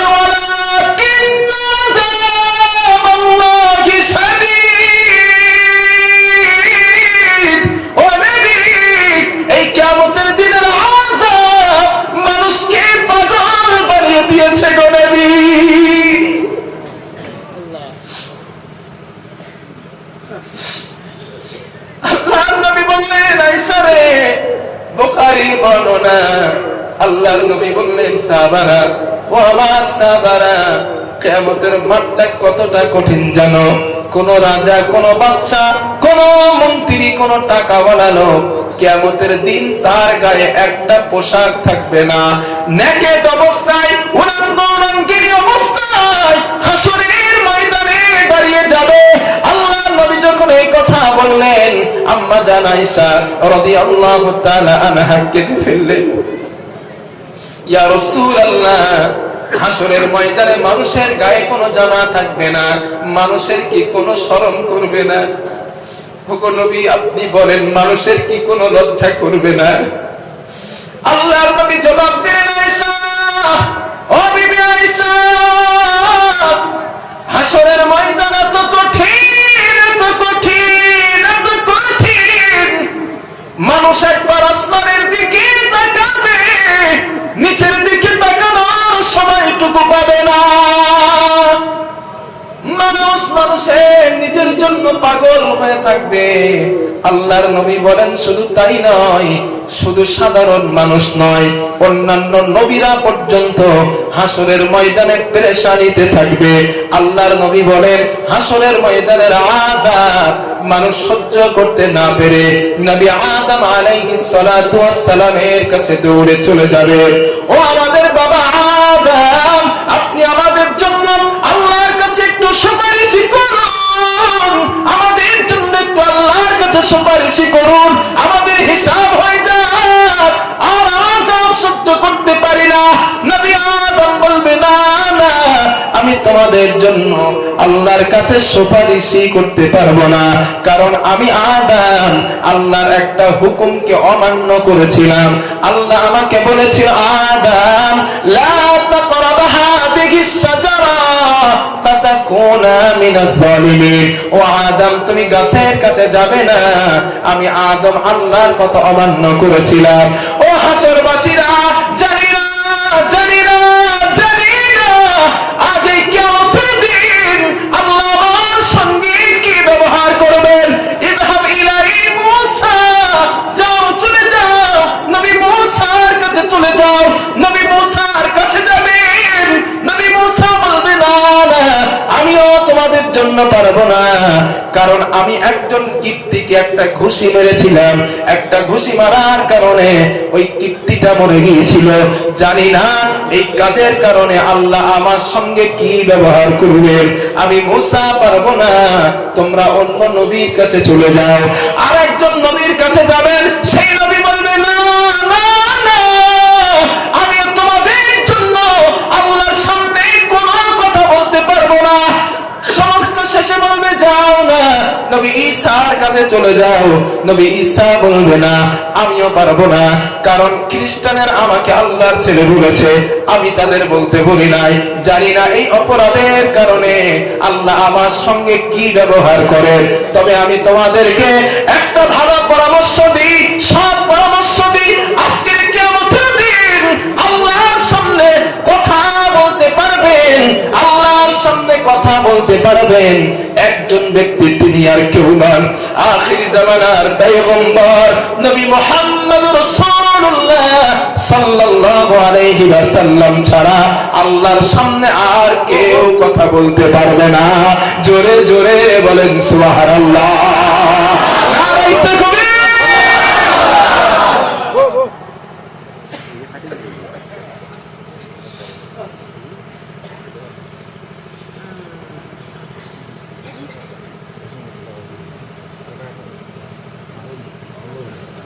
কবর, হাসর, জান্নাত ও জাহান্নাম কিয়ামতের আলামত।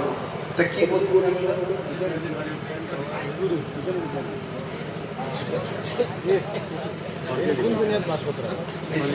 সাবজেক্ট ঠিক করতে ওলামায়ে কেরামদের, সাধারণ মানুষ ঠিক করলে তো ওরা তো বোঝে না একটা সাবজেক্টের গুরুত্ব কতটা। এখন আমি সেই হাসরের মাঠ ধরে মৃত্যু ধরে আমি জাহান্নামে যাইতে পারি না, এখন 9টা বেজে গেছে,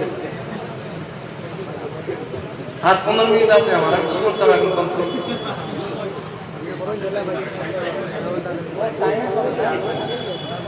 ও চলো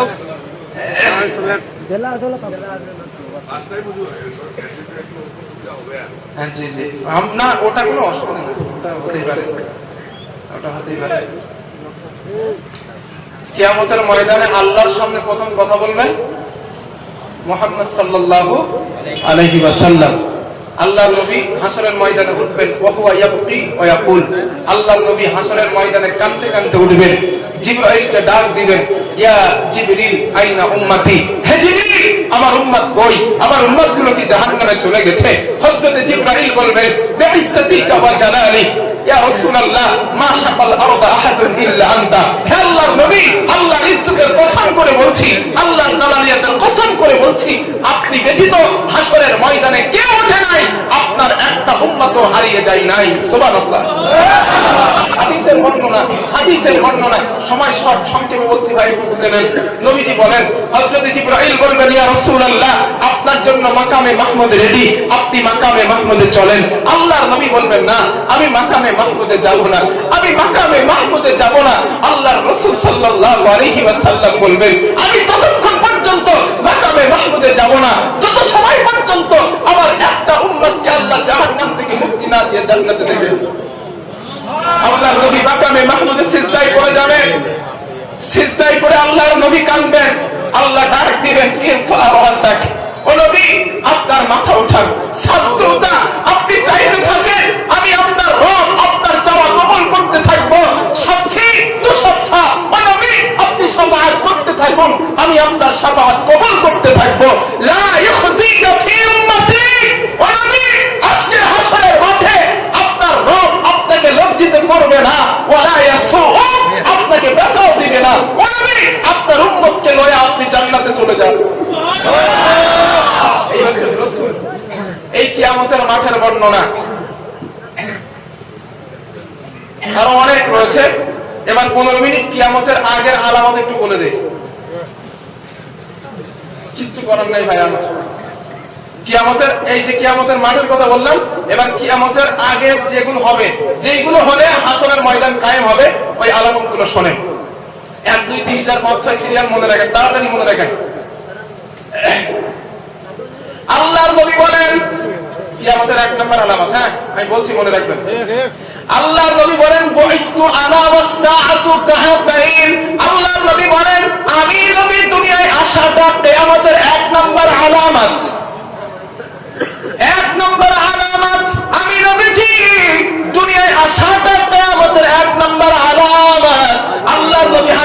দুইটা আঙ্গুল উঁচু করলেন, আল্লাহর নবী উঁচা করে বললেন ওয়াজাম্মাস সাব্বাবাতা ওয়াল বুসতা, আমি নবী এবং কিয়ামতের মাঝখানে ততটা ব্যবধান, এই মধ্যমা আঙ্গুলের থেকে তর্জনী আঙ্গুলের যতটা ব্যবধান, আল্লাহর নবী বলেন আমি এবং কিয়ামতের মাঝখানে ততটা ব্যবধান। জোরে বলেন সুবহানাল্লাহ। আল্লাহর নবী বলেন শুধু তাই নয়, আল্লাহর নবী বলেন এটা আলামত। এরপরে আল্লাহর নবী বলেন আলামত, আমি নবীজি দুনিয়া থেকে বিদায় হয়ে যাওয়াটা কিয়ামতের আরেকটা আলামত। এরপরে আল্লাহর নবী বলেন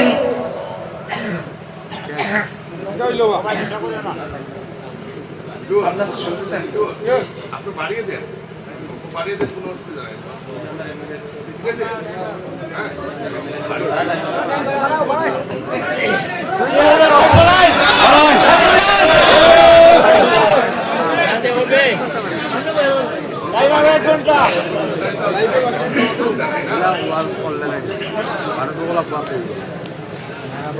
তাহলে আলামত গুলো বলি, তারপরে জাহান্নাম বলে শেষ করতে হবে। আল্লাহর নবী বলেন 2 নম্বর কিয়ামতের আলামত, 2 নম্বর কিয়ামতের আলামত। আল্লাহর নবী বলেন আমি নবী পৃথিবী থেকে বিদায় হয়ে যাওয়াটা কিয়ামতের 2 নম্বর আলামত। আল্লাহর নবী বলেন এরপরে কিয়ামতের আলামত, আল্লাহর নবী বলেন ইনশিকাকুল কমার, চন্দ্র দুখণ্ডিত হয়ে যাওয়াটা কিয়ামতের আরেকটা আলামত। ওই চন্দ্র দুখণ্ডিত হবে না হয়ে গেছে, জোরে বলেন 1400 বছর আগে নবীজির জামানায় বুখারীর অল্প কিছুটা বর্ণনা, ইবনে মাজার আরেকটু বেশি বর্ণনা, দুইটা বর্ণনা একত্রিত করলে পুরো বর্ণনাটা মিলে যায়। আল্লাহর নবী মাগরিবের নামাজের আগে কাবার চত্বরে প্রবেশ করলেন, আবু জাহাল লোক লস্কর নিয়ে আল্লাহর নবীর কাছে চলে যায়। আল্লাহর নবীর কাছে গিয়ে বলল মুহাম্মদ আসমানের দিকে তুমি তাকাও, ওই যে আসমানের চন্দ্র দেখা যায়, আইয়ুরিয়াহিমুল কমার শাক্কাইন, ওই চন্দ্র যদি দুখণ্ডিত করে দেখাও আমরা তোমার উপর ঈমান আনবো, তোমার আল্লাহর উপরে ঈমান আনবো। আল্লাহর নবী এই কথা শোনার পর নবীজি সিজদায় পড়ে গেলেন, আল্লাহর নবী সিজদায় পড়ে কান্না করলেন, রব্বুল আলামিন আপনি যদি এই চন্দ্রকে দুখণ্ডিত করে দেন আবু জেহেল ঈমান আনবে, অনেকগুলো মানুষ ঈমান আনবে। হযরতে জিবরাইল আল্লাহর নবীর কাছে আসলেন, এসে বললেন ইয়া রাসূলুল্লাহ, ও আল্লাহর নবী আল্লাহ যদি আসমানের চাঁদ 1 খণ্ড 2 খণ্ড 3 খণ্ড নয় অনেকগুলো খণ্ড যদি আল্লাহ করে দেন আবু জেহেল ঈমান আনবে না। ইয়া রাসূলুল্লাহ তবে আল্লাহ আপনাকে বেইজ্জতি করবেন না, আপনি আপনার তর্জনী আঙ্গুল দিয়া আকাশের দিকে ফিরে ইশারা করুন, বাকি কাজটা আল্লাহ পাক করবেন। আল্লাহর নবী উঠে দাঁড়ালেন, নবীজি হাতের আঙ্গুল দিয়া আসমানের দিকে ফিরে ইশারা করলেন, ইনশিকাকুল কমার, চন্দ্রকে আল্লাহ পাক দুখণ্ডিত করে দিলেন। আল্লাহর নবী বলেন চন্দ্র দুখণ্ডিত হয়ে যাবে কিয়ামতের আরেকটা আলামত। আল্লাহ বলেন ইকতারাবাতিস সাআতু ওয়া শাক্কাল কমার। আল্লাহর নবী বলেন ও দুনিয়ার মানুষ শোনো, আল্লাহ পাক বলেন কিয়ামত কাছে এসে গেছে, কিয়ামত সন্নিকট এসে গেছে, চন্দ্র দুখণ্ডিত হয়ে গেছে। আল্লাহর নবী চন্দ্র দুখণ্ডিত হয়ে যাবার পর জাবালে কাইনুকা নামে একটা পাহাড়, ওই পাহাড়ের উপরে একটা খণ্ড পড়ল, আরেকটা খণ্ড আরেকটা পাহাড়ের উপরে পড়ে যায়। আল্লাহর নবী বললেন ও আমার চাচা আবু জাহল ওয়াদা করেছিলেন চন্দ্র যদি আমি নবী মুহাম্মদ রাসূলুল্লাহ সাল্লাল্লাহু আলাইহি ওয়াসাল্লাম আসমানের চন্দ্র দুখণ্ডিত করে দেখাই আপনি আমার উপরে ঈমান আনবেন, আল্লাহর উপরে ঈমান আনবেন। চাচা আল্লাহ চন্দ্র দুখণ্ডিত করে দিয়েছে, এবার আপনি ঈমান আনেন। আবু জেহেল বলল মুহাম্মদ আগে জানতাম তুমি ছোট জাদুকর, এখন বুঝতে পারলাম তুমি অনেক বড় জাদুকর। আল্লাহর নবী বললেন না না ও চাচা না, আমি নবীজি জাদুকর নই, কারণ মানুষের জাদু দুনিয়ায় চলে, পৃথিবীতে চলে, আসমানে চলে না, ঠিক না? আসমানে জাদু চলে না। আল্লাহর নবী বললেন চাচা ঈমান যদি না আনতে চান আপনি আপনার ওয়াদা খেলাফ করলেন। আল্লাহর নবী বলেন ইনশিকাকুল কমার, চন্দ্র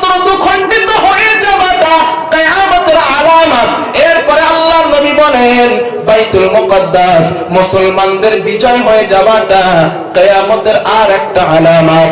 হযরত ওমর বিন আব্দুল আজিজের জামানায় বাইতুল মুকদ্দাস মুসলমানদের বিজয় হয়েছিল, আজও আছে, কিয়ামত পর্যন্ত থাকবে। আল্লাহর নবী বলেন এটা কিয়ামতের আলামত। এরপরে আল্লাহর নবী বলেন, ও দুনিয়ার মানুষ শোনো, সায়াতি আলান নাস দাজ্জালুন কাযাবুন, কিয়ামতের আগে অনেক মিথ্যা নবুয়তের দাবিদার আবির্ভাব ঘটবে, অনেক মিথ্যা নবুয়তের আবির্ভাব দেখা দিবে। আল্লাহর নবী বলেন কমপক্ষে 30 জন মিথ্যা নবুয়তের দাবিদার আসবে। অরিজিনাল দাজ্জাল আসার আগে, অরিজিনাল দাজ্জাল আসার আগে এই সব মিনি মিনি দাজ্জালের আবির্ভাব হবে। মিথ্যা নবুয়তের দাবিদার আসবে। মুসাইলামাতুল কাযযাব মিথ্যা নবুয়তের দাবিদার, সাজিয়ে নবী একজন নবী, মিথ্যা নবুয়তের দাবিদার। গোলাম মুহাম্মদ কাদিয়ানীর রমরমা বাজার বাংলাদেশে, সে মিথ্যা নবুয়তের দাবিদার। জোরে বলেন মিথ্যা নবুয়তের দাবিদার। আল্লাহর নবী বলেন কিয়ামতের আগে মিথ্যা নবুয়তের দাবিদার ঘটবে। আপনারা বলেন এটা ঘটে গেছে না ঘটবে? জোরে বলেন। এরপরে আল্লাহর নবী বলেন ইন্না বাইনা ইয়াদাই ইসসাতি ফিতনান কান্নাহা কিতুল লাইলিল মুসলিম। আল্লাহর নবী বলেন কিয়ামতের আগে অন্ধকার আমাবস্যার রাতের মতো, অন্ধকার ভয়ঙ্কর রাতের মতো ফিতনা তোমরা দুনিয়ার জমিনে দেখতে পাইবা। অন্ধকার অন্ধকার ভয়ঙ্কর ভয়ঙ্কর ফিতনা দুনিয়ার জমিনে তোমরা দেখতে পাইবা।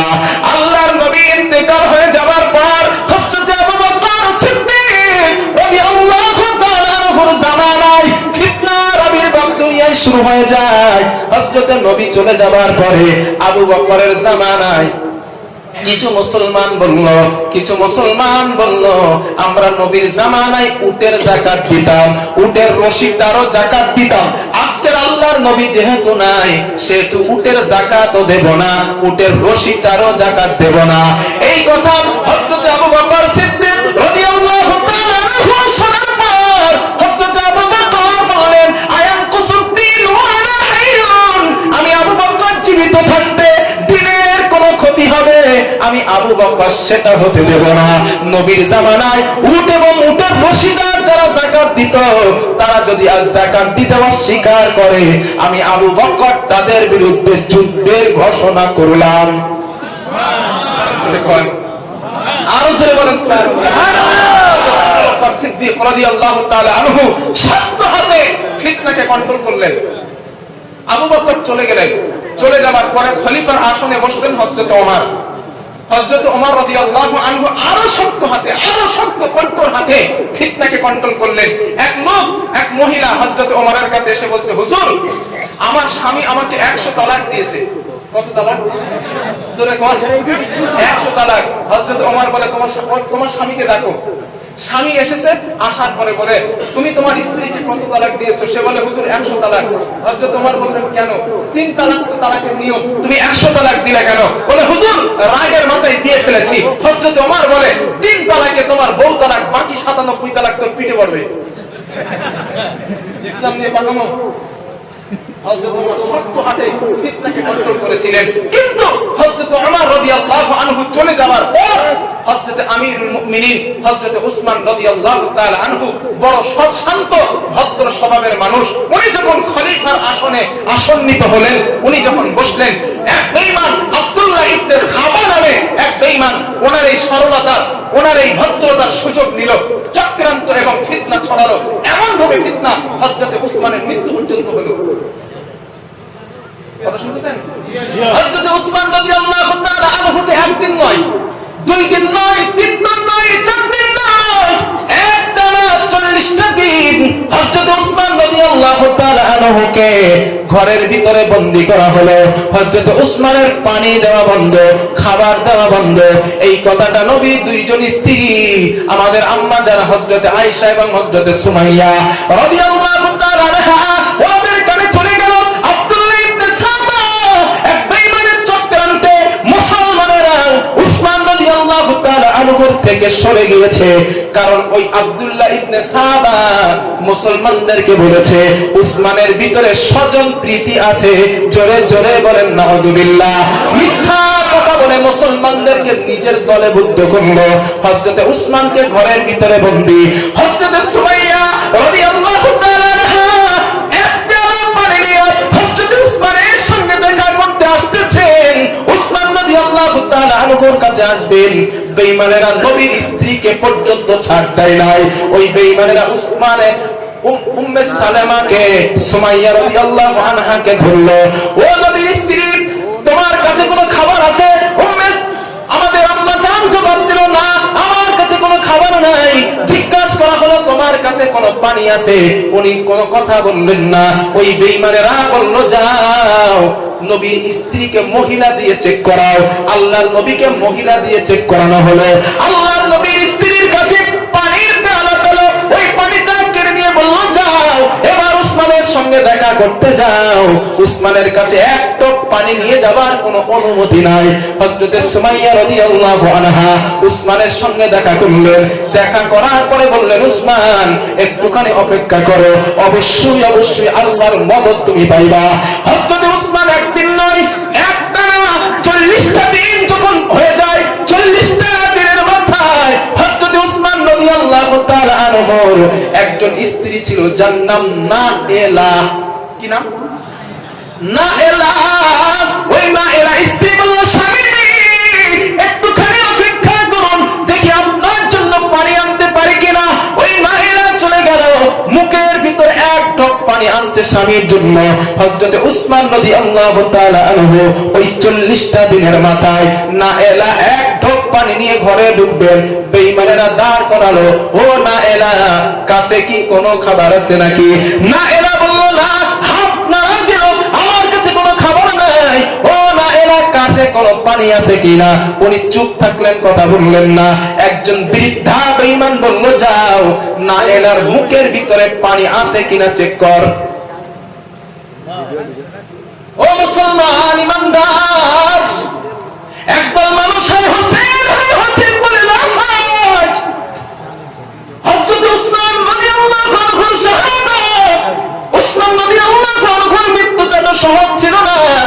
হযরত হুসাইন রাদিয়াল্লাহু তাআলা আনহুর থেকে কোনো অংশে কম ছিল না, কিন্তু কোন মানুষ তো হাই উসমান বলে লাফায় না। কারণটা কি? কথা বুঝতেছেন? কারণটা কি? কারণ দুইটা হতে পারে। একটা হলো ধর্মীয় শিক্ষার অভাব, দুইটা কারণ হতে পারে বেঈমানদের চক্রান্ত। ঠিক কিনা? 40টা দিনের মাথায় হযরত নাএলা মুখের পানিটা ফেলে দিয়ে বলল, যাও যাও নাএলা, নিজের স্বামীর সঙ্গে দেখা করতে চলে যাও।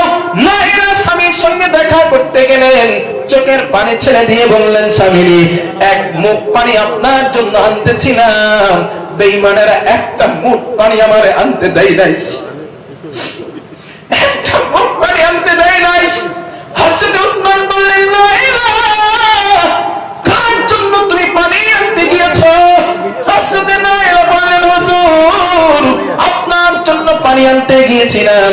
হযরত উসমান বলল, না নাএলা, না, আমার জন্য পানি আনার কোনো দরকার নাই, কারণ আজকেরও নিয়ত করেছি আমি উসমান আজও রোজায় থাকবো। তবে ও নাএলা, খুশির সংবাদ শোনো, ফজরের নামাজের পরে যখন ঘুমিয়ে গেলাম, নামাজের পরে যখন ঘুমিয়ে পড়লাম, নামাজের ঘুমের ভিতরে দেখতে পেলাম আল্লাহর নবীর সঙ্গে আমার সাক্ষাৎ হয়ে যায়। আল্লাহর নবী আমার মাথায় হাত দিয়ে বলে, উসমান সন্ধ্যা পর্যন্ত রোজা না ধারণ করিল, মাগরিবের সময় আমি রাসূলুল্লাহ তোমাকে নিয়ে জান্নাতের ভিতরে ইফতার করব। ও নাএলা, পানি আনার কোনো দরকার নাই, আমি বুঝতে পেরেছি আজ আমি শহীদ হয়ে যাব, বিন্দু মাত্র কোনো সন্দেহ নাই। বেঈমানেরা সবথেকে দুঃখের বিষয় হলো হযরত উসমান রাদিয়াল্লাহু তাআলা আনহুকে মারার জন্য সর্বপ্রথম যিনি আসলেন হযরত আবু বকর সিদ্দিক রাদিয়াল্লাহু আনহুর ছেলে মুহাম্মদ। সে কিন্তু পাক্কা ঈমানদার। ওই আগে আব্দুল্লাহ ইবনে সাবা ভুল বোঝাইছে মানুষের, আগে যে ভুল বুঝাইছে, উল্টোপাল্টা কথা বলে মুসলমানকে নিজের আয়ত্তে করছে। হযরত মুহাম্মদ আবু বকর রাদিয়াল্লাহু আনহুর ছেলে, একটা বর্ণনা এসেছে হযরত উসমান রাদিয়াল্লাহু আনহুর দাড়ি ধরে টান মারছে ওই মুহাম্মদ। হযরত উসমান বলল, ভাতিজা আজকে তুমি আমারে মারতে আসলা, তোমার বাবা আবু বকর যদি জিন্দা থাকতো আমার পক্ষে নিয়ে তোমার বিরুদ্ধে তোমার বাবা লড়াই করতে। এই কথা শোনার পর মুহাম্মদ দূরে চলে গেল। মুহাম্মদ দূরে চলে গেল। মুহাম্মদ বলল, হায় হায় আমি এটা কি করলাম, আমি আমার চাচাকে মারতে আসলাম। এই খবিসটার নাম মনে রাখেন, আবু হিমার গাধার বাপ। ওই আবু হিমার হযরত উসমান রাদিয়াল্লাহু তাআলা আনহুর কলিজা বরাবর একটা বর্ষা কলিজা বরাবর মেরে দিল। হযরত উসমান রাদিয়াল্লাহু তাআলা আনহু পৃথিবী থেকে চিরজীবনের মতো বিদায় হয়ে গেলেন। হযরত উসমান রাদিয়াল্লাহু আনহুর শরীরের রক্ত সূরা বাকারার 137 নম্বর আয়াতে লেগে যায়। উলামায়ে কেরাম বলেন, কিয়ামতের দিন অনেক শাহাদাত, অনেক শহীদ ব্যক্তির সাক্ষী দিবে তার তরবারি, অনেক ব্যক্তির সাক্ষী দিবে তার গায়ের জামা। আল্লাহর নবীর কিতাবের ভিতরে উলামায়ে কেরাম বলেন, হযরত উসমান রাদিয়াল্লাহু আনহুর সাক্ষী দিবে হাসরের মাঠে আল্লাহ পাকের স্বয়ং কোরআন। আল্লাহর নবী বলেন, ইন্না বাইনা ইয়াদাইহি সাআতি ফিতনান কান্নাহা কিতাল লাইলিল মুসলিম। আল্লাহর নবী বলেন, কিয়ামতের আগে অন্ধকার অন্ধকার আমাবস্যার রাতের মতো ফিতনা তোমরা দেখতে পাইবা। এরপরে আল্লাহর নবী বলেন, কিয়ামতের আগে তোমরা কিয়ামতের আগের আলামত। আল্লাহর নবী বলেন, ইদান তুখিদাল খাইউ দুওয়ালা। আল্লাহর নবী বলেন, কিয়ামতের আগে গনিমতের মাল যখন লুটের মাল মনে করা হবে, গনিমতের সম্পদ লুটের সম্পদ মনে করা হবে, নিজের অর্থ মনে করা হবে, কিয়ামতকে তোমরা কাছে মনে করবা। আল্লাহর নবী এরপরে বলেন, আল্লাহর নবী বলেন, ওয়াল আমানাতু মাগনামান, আমানতের খেয়ানত করা হবে। আল্লাহর নবী বলেন, তখন কিয়ামতকে তোমরা কাছে মনে করবা। সাহাবারা জিজ্ঞাসা করলেন, ইয়া রাসূলুল্লাহ, আমানতের খেয়ানত বলতে আপনি কি বোঝান? আল্লাহর নবী বললেন, অযোগ্য ব্যক্তিকে যোগ্য জায়গায় বসানোটা আমানতের খেয়ানত।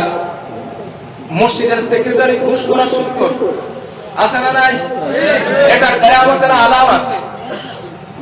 আল্লাহর নবী বলেন, ওয়াল আমানাতু মাগনামান, আমানতের খেয়ানত করা হবে কিয়ামতের আগে, তোমরা তখন কিয়ামতকে কাছে মনে করবা। আল্লাহর নবী এরপরে বলেন, ওয়াজ যাকাতু মাগরামা, যাকাত দেওয়া ধনী মানুষ ঋণ মনে করবে।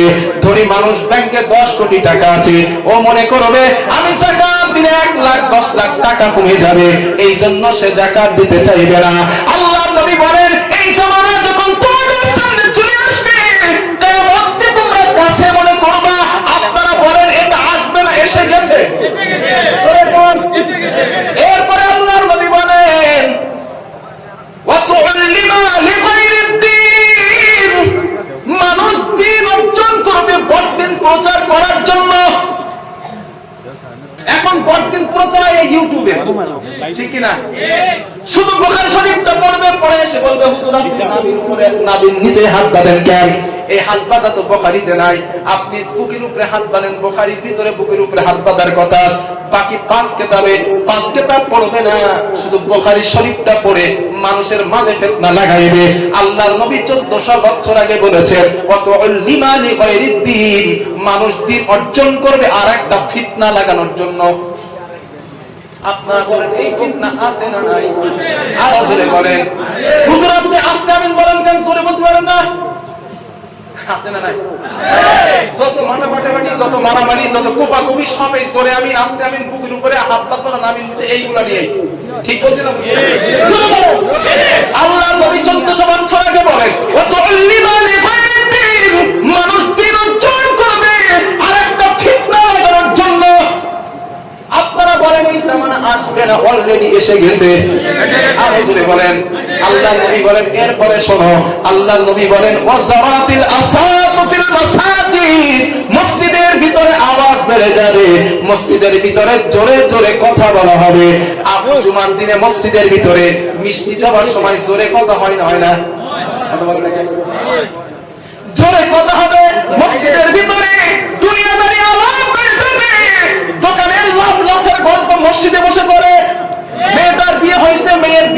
মসজিদে বসে করে।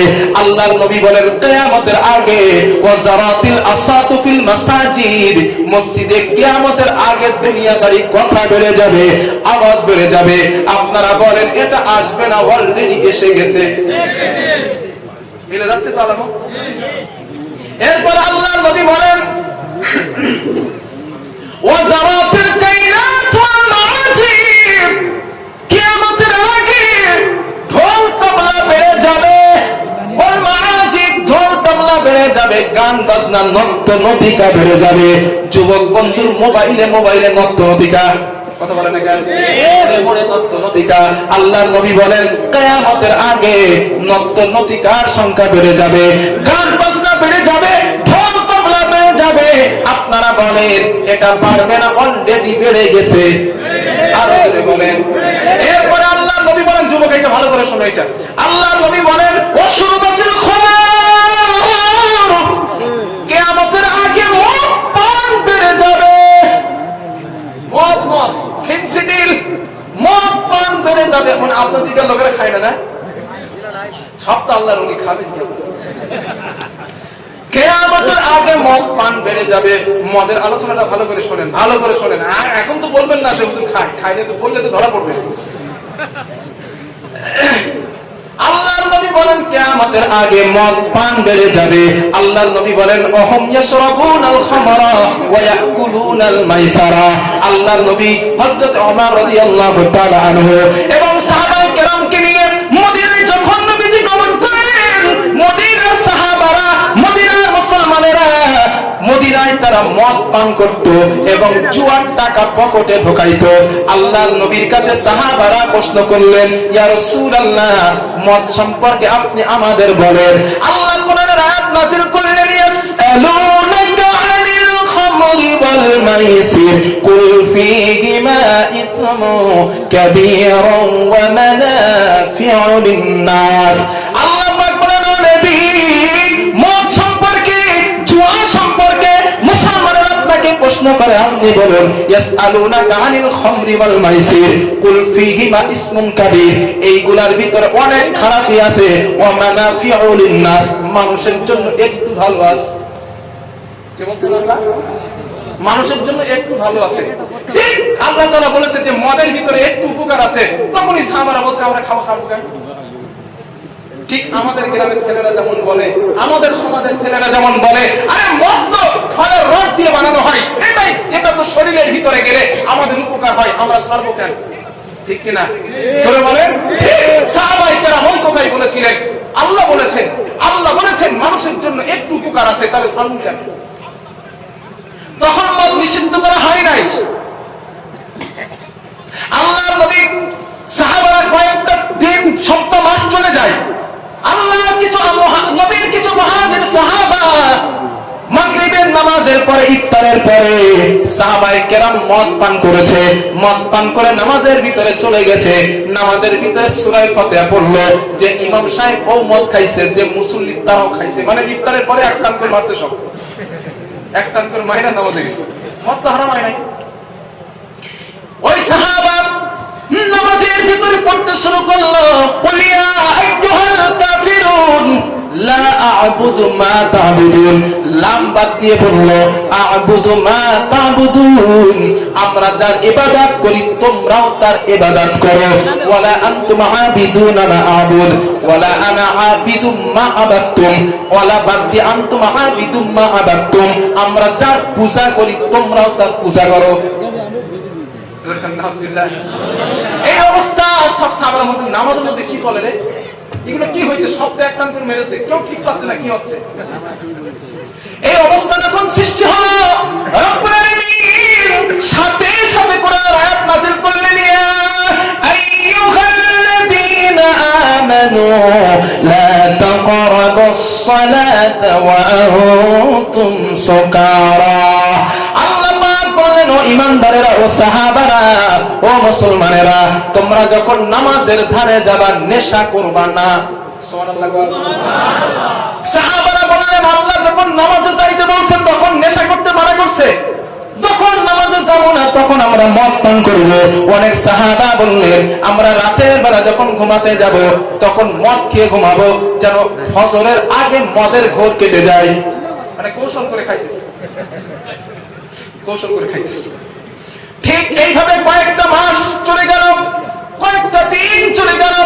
ঠিক আমার একদিন নামাজের ভিতরে এক সাহাবা মদ খেয়ে নামাজের ভিতরে দাঁড়িয়েছেন, আল্লাহর সাথে সাথে কোরআনের আয়াত নাযিল করে দিলেন, ইন্নামাল খামরু ওয়াল মাইসিরু ওয়াল আনসাবু ওয়াল আজলামু রিজসুম মিন আমালিশ শাইতান ফাজতানিবুহু লাআল্লাকুম তুফলিহুন। জোরে জোরে বলেন আল্লাহু আকবার। ইন্নামাল খামরু মদ ওয়াল মাইসির ওয়াল আনসাব ওয়াল আজলাম, লটারি, তীর, জুয়া, টাকা, আজলাম, ঠাকুর, এইগুলো শয়তানের কাজ। ফাস্তানিবু, এগুলো থেকে তোমরা বিরত থাকো। লাআল্লাকুম তুফলিহুন, আশা করা যায় তোমরাই সফল হইবা। সুবহানাল্লাহ। এই আয়াত যখন নাযিল হলো সাহাবায়ে কেরাম বললেন, ইন্তাহাইনা রাব্বানা, হে আমাদের রব, হে আমাদের মালিক, এই মুহূর্তে আমরা মদকে হারাম করে দিলাম। সাহাবায়ে কেরাম বলেন, মদিনায় যখন রাস্তায় রাস্তায় বার হলাম, রাস্তায় রাস্তায় মদ আর মদ। যে সাহাবা পেট পর্যন্ত ঢুকিয়েছে ওই সাহাবা মুখ থেকে উগরে বার করে ফেলেছে, যে সাহাবা গলা পর্যন্ত ঢুকিয়েছিল ওই সাহাবাটা বার করে ফেলেছে, যে সাহাবার বাড়ি মদ তৈরির পাত্র ছিল ওই সাহাবাটা মদ তৈরির পাত্রটা ভেঙে ফেলেছে।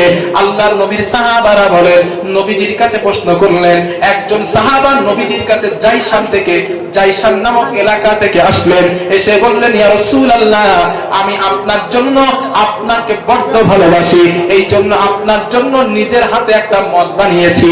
আল্লাহর নবী বললেন, ও আমার সাহাবা, তুমি কি জানো না মদের বিরুদ্ধে আল্লাহ আয়াত নাযিল করেছেন? ওই সাহাবা বললেন, ইয়া রাসূলুল্লাহ, ও আল্লাহর নবী, আমি মদ আপনারে দিলাম না, আমিও খেলাম না, আমি বাজারে বিক্রয় করে দিলাম। আল্লাহর নবী বললেন, যেই জিনিস খাওয়া হারাম ওই জিনিস বিক্রয় করাটাও হারাম। আরেক সাহাবা আসলেন, আরেক সাহাবা ওই জাইশান থেকে আসলেন, আসার পরে বললেন, ইয়া রাসূলুল্লাহ, আমাদের জাইশান নামক এলাকায় বড্ড ঠান্ডা, ইয়া রাসূলুল্লাহ, আমরা গম দিয়ে একটা পানি বানাই। আল্লাহর নবী বললেন, পানি তো ভালো জিনিস, তা গম দিয়ে বানানো লাগে কেন? ওই সাহাবা বললেন, হুজুর, ওই পানিটা যদি পান করি আমাদের শরীরে একটু গরম গরম লাগে, কাজ করতে বড্ড ভালো লাগে। আল্লাহর নবী বললেন, আয়ুস্কিরু, ওটার ভিতরে কি নেশা সৃষ্টি হয়? ওই সাহাবা বললেন, হুজুর, একটু একটু হয়, একটু একটু হয়। আল্লাহর নবী বললেন, কুল্লু মুস্কিরিন হারাম, যেই জিনিসের নেশা সৃষ্টি হয় ওই জিনিস আল্লাহর পক্ষ থেকে হারাম। এরপরে যদি মদ খান অবস্থা কি? অনেক হাদিস একটা শোনায়, আল্লাহর নবী বললেন, এরপরে যদি মদ খাবে অবস্থা কি হবে শোনো। আল্লাহর নবী বললেন, জাহান্নামের ভিতরে আল্লাহ এক প্রকার মদখোরদের জন্য মদ বানায়া রাখছেন, ওই মদটার নাম হলো তিনাতুল খাবাল। কি নাম? তিনাতুল খাবাল। সাহাবারা জিজ্ঞাসা করলেন, মান হুম ইয়া রাসূলুল্লাহ, ওয়া আল্লাহর নবী, ওই তিনাতুল খাবাল আবার কি জিনিস? আল্লাহর নবী বললেন, তিনাতুল খাবার আল্লাহ কি দিয়ে বানিয়েছেন? আল্লাহর নবী বললেন, জাহান্নামীদের শরীর থেকে নির্গত রক্ত আর পুজ, ওই রক্ত আর পুজ দিয়ে আল্লাহ পাক তিনাতুল খাবার পান তৈরি করেছেন। এই দুনিয়ার জমিনে যারা মদ পান করবে, আল্লাহর নবী বলেন, জাহান্নামের ভিতরে আল্লাহ ওই তিনাতুল খাবার পান করাবেন। জনমের খাবার খান, মানা করব না। আল্লাহর নবী বলেন, ওয়াসুরবাতুল খামর, কিয়ামতের আগে মদ পান বেড়ে যাবে। আপনারা বলেন এটা বাড়বে না? অলরেডি বেড়ে গেছে। আরো জোরে বলেন। আল্লাহর নবী বলেন, এরপরে তোমরা দেখবে, এরপরে তোমরা দেখতে পাবে, ওয়াদনা সাদিকাহু ওয়া কসাআবাহু, কিয়ামতের আগে, কিয়ামতের আগে আল্লাহর নবী বলেন, বন্ধুরা, সন্তান বন্ধুদের আপন বানাবে, বাবাকে দূরে ঠেলে দিবে। ঠিক কিনা? বন্ধু যেটা বলে ওইটাই সঠিক, বাবা যেটা বলে ওইটা ভুল। আছে না? এমন আল্লাহর ওলি আছে না? কথা বলেন, আছে না? ও যুবক নেতা, কিয়ামতের আলামত, তুমি তোমার বাবার বিরুদ্ধে যাচ্ছ, তুমি তোমার বন্ধুর পক্ষে নিচ্ছ। আল্লাহ নবী বলেন, ওয়াতনা সাদিকাহু ওয়াকসা আলাহু, যখন তোমরা দেখবে সন্তান বন্ধুদের আপন বানাবে এবং বাবাকে দূরে ঠেলে দেবে, এটাই কিয়ামতের আলামত। তোমরা কিয়ামতকে তখন কাছে মনে করো। আপনারা বলেন আসবে না, এসে গেছে। যেই কথা বলিস এই কথা হবে না, হয়ে গেছে অলরেডি।